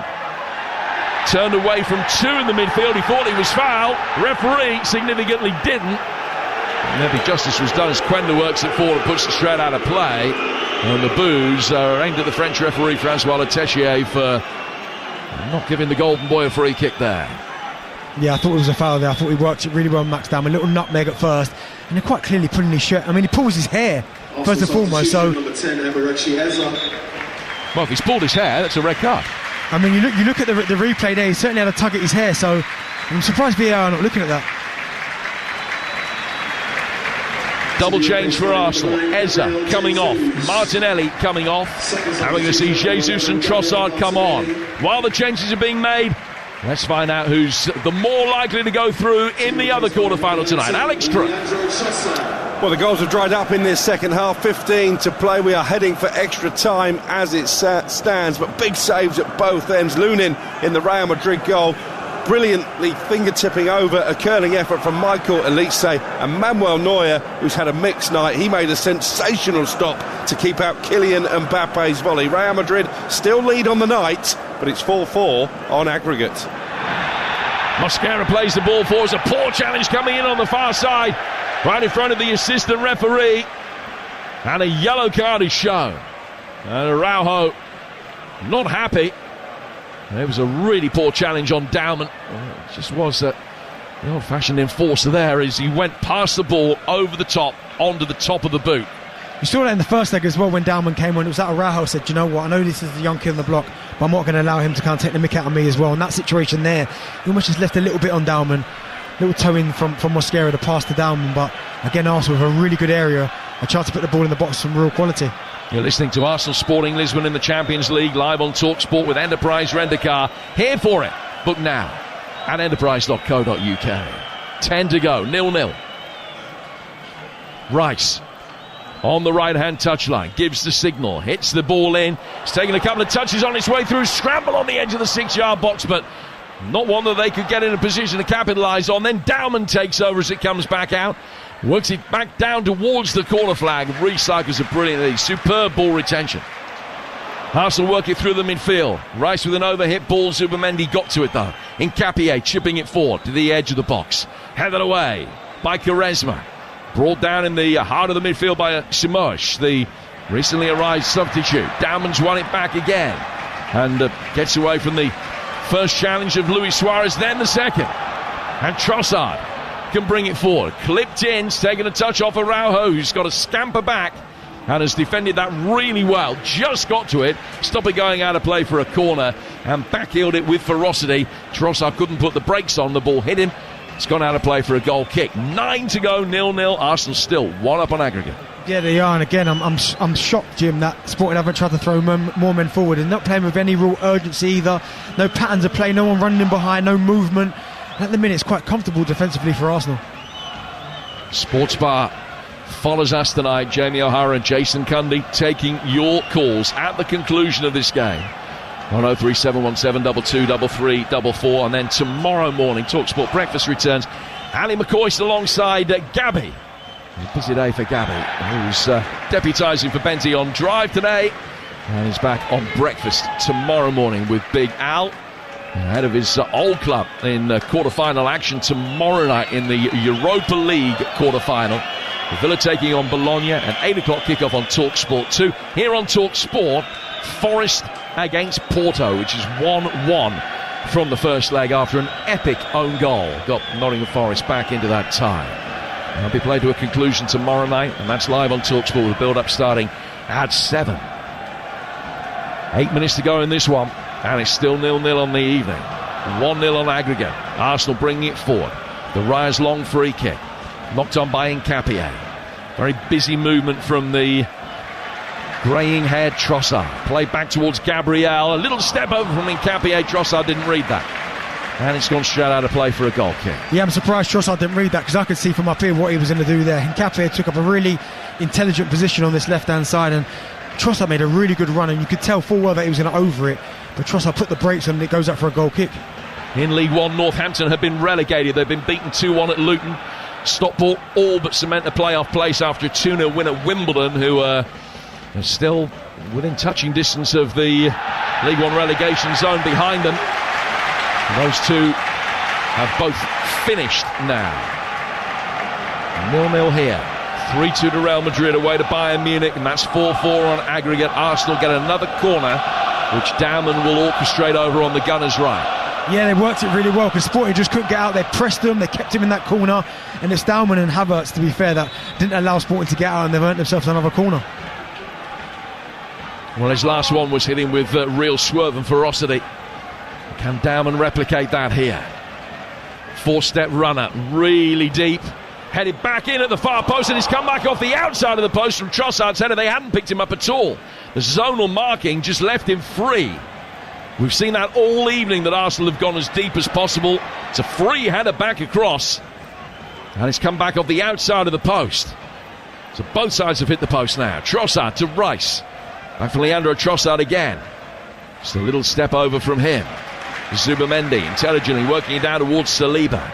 6.5 to go at 0-0. Good ball for Mosquera, taking it on inside the penalty area. Laid back out towards Dowman. Max Dowman slows the game down to a walking pace for a moment, and then there's, with quick feet, a ball back towards Saliba, who has hit it probably twice as hard as he needed to, straight out of play for a Sporting throw.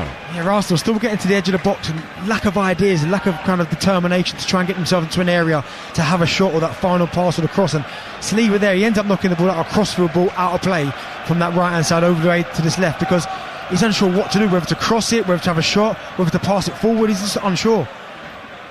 Zubamendi hooks it forward. Gabriel Jesus trying to run the long way around his man. He's through inside the 6-yard box, and he's only hit the side netting. He tried to lay it back, got the angle wrong, out of play, goal kick, 5 to go, double change. Quaresma's coming off, and Vagianidis will come on to replace him. That's a straight swap at right back. Former Panathinaikos player who was sent off at Rangers on his debut back in July, coming on to replace Quaresma. And Trincao is the other player who's going to make way. Rafael Nel on to replace him. Nel, striker who has not seen too many opportunities in his young Sporting career so far, but he's got an opportunity to make a name for himself here. He's only started one game for them, got a couple of goals for the first team. Rui Silva, the goalkeeper, he got a pass that he really didn't want inside the 6-yard box. He half dealt with it. Zubamendi works it back. Attempted turn on the edge of the box from the lively Dowman. Hjulmand is in there strongly but fairly. Ball cleared out towards Luis Suarez. Down from him to Kenda. Air flowing behind him as he plays it down towards the right-hand side. Vagianidis, the recently arrived Greek international right back. Back from him to Kenda. 4.5 to go. 4.5 minutes for Arsenal to hold on to not quite precarious aggregate lead, but they'd still love to put this game to bed by nicking one at the other end. Dowman getting it forward here. Kai Havertz making his way into Sporting territory. Ignacio forcing him to go back, but that's fine because the retention of the ball's easy in this kind of area that Arsenal are now, 20 yards outside the Sporting penalty area. Zubimendi to his left for Nkapie. Jesus, Trossard trying to nutmeg Diamande, who wasn't going to let him pass at any cost, but was at pains to show that there was no foul. Sporting clear behind him, and it's picked up at the back by Gabriel. 0-0. Yeah, I've been really disappointed this evening with Sporting's kind of attacking approach. I mean, I was looking forward to seeing Luis Suarez, whose his numbers, I mean, incredible. Hasn't really had the service, but even now, as you said, there's 4 minutes to go in normal time. They've not really thrown anything at Arsenal. They've not really made them defend. They've not put the ball in behind them. They've not got crosses in. They've made it kind of easy defensively for Arsenal. They just haven't gambled. No, they haven't. If you're a Sporting supporter, you'd be frustrated here that they're going out with a little bit of a whimper, that they're not asking questions. They might have a few doubts on the plane on the way home. If it ends 0-0, is this the right thing to do? I mean, don't get me wrong, their away form in Europe has not been good. They've played 5, they've lost 3 of those, and they've conceded nearly twice as many goals as they've scored away from home. So, yeah, you've got to lay down a solid foundation when your form has been like that, but this is a solid foundation where they're probably only going to twist for the last 5 minutes of play, if that. Arsenal have still got it. Dowman getting it out to the Gunners' right for Kai Havertz. Those two linking up again. Play back towards Declan Rice. Songs from the Arsenal fans that you can hear are more in expectation than nerve now. They're nearly there. Gabriel plays it forward. Headed away. Ball goes out of play for a throw that'll be taken on the Arsenal left. Arteta acted as the ball boy. The Arsenal throw was given, and then instead of giving the ball to Nkapie to take a throw, he's head down the touchline after Leandro Trossard to give him some vital information. And a little bit of a rollicking at the same time by the look of it. Raya clears forward, Nkapie coming forward, and here is Leandro Trossard now. Onto his right foot, Nkapie peels away down towards the corner flag. And Arsenal going to play it safe and just try and keep possession. They've worked it back in towards Gabi Jesus. 4 from Zubimendi to Nkapie again off the left-hand touchline. Trossard receives it in a half-decent position, but there's no thought to shoot. Back for Rice. Rice again. Is there a progressive ball in Arsenal here? There is. Gabriel down towards Zubimendi. Coming in off the left flank, he's laid it back for Gabriel once more. 90 seconds of the 90 minutes remain. Will be a bit of stoppage time to be added on because of the Madueke injury. Jesus has in, he's inside the penalty area, trying to get away from Hulman. The cross comes in, but evades Nkapie, and Suarez will try and bring it away. Out to the left-hand touchline for Sporting. Chance for them to bring it forward. Rafael Nel. Back through the midfield. Arsenal have very quickly got 10 back behind the ball. Jesus joining them now makes an 11th as we go into the final minute. Hulman. Stoppage time, 4 minutes, maybe 5. Here they come again. Left-footed ball swept inside the Arsenal penalty area. Good header away from Saliba. Havertz out towards Max Dowman, who takes the touch in the right-back position. Almost sends a perfect ball down the line for Havertz's run. But it's been mopped up. And Simosh comes forward towards the edge of the penalty area here for Sporting. Left-footed ball swept inside the box. Kender on the end of it. Got his head to it. Just diverted it down towards Trossard. Here comes the break now. Trossard's got Nkapie to his left. And he's played him in. Kai Havertz free at the far post. But they couldn't find him. And the cross is blocked and goes out of play. Into stoppage time, still 0-0. This reminds me of that game against Everton here, where it was 0-0. As soon as Everton started to be a little bit more front-footed and proactive, Arsenal picked them off twice. 4 added minutes. And we're in them now. Yeah, we saw that situation now. It was quite surprising Nkapie opted to cross it because, to be fair, there was only Kai Havertz in the box against 4 Sporting defenders. I thought he would have gone to the corner, tried to hold it up, because Arsenal, they're not committing men forward. They're almost leaving 9 at the back and sent to the other 2. John, you go up. We're going to stay in this kind of solid shape. Arsenal have got a throw, and they will waste as much time as they think they can get away with. Fabio Öztler would tell you that he thinks that's one of their strong suits. But only taking about 6 or 7 seconds about this throw. Comes down towards Trossard. Has he won a corner? He has. That will allow more seconds to come off the clock. And Arsenal are getting ever closer to the finish line. 0-0. Yeah, they are. And again, I don't want to obviously speak too soon, but it's felt comfortable for Arsenal. Sporting have not really offered anything going forward. Arsenal have been allowed to play at their own plays that dictate play, get men forward. They haven't really created anything in this game at all this evening, but somehow they've found a way to get to this position and they're still winning. I love the way you said, I don't want to tempt fate. And every Arsenal fan listening has just gone, oh, Benty. In comes this corner. It's Arsenal's 5th of the second half, their 8th of the night, 0-0. Again, in really deep, but too much swerve on it from Declan Rice. Straight out of play for a goal kick that'll be taken away to our left-hand side. Late drama in stoppage time in Lisbon last week. And will there be here in North London tonight? 2.5 minutes of added time to go. 0-0. All Arsenal have got to do is keep a clean sheet. That was the situation at the start of the night. Nothing has changed except for the fact that there's barely any time left for Sporting.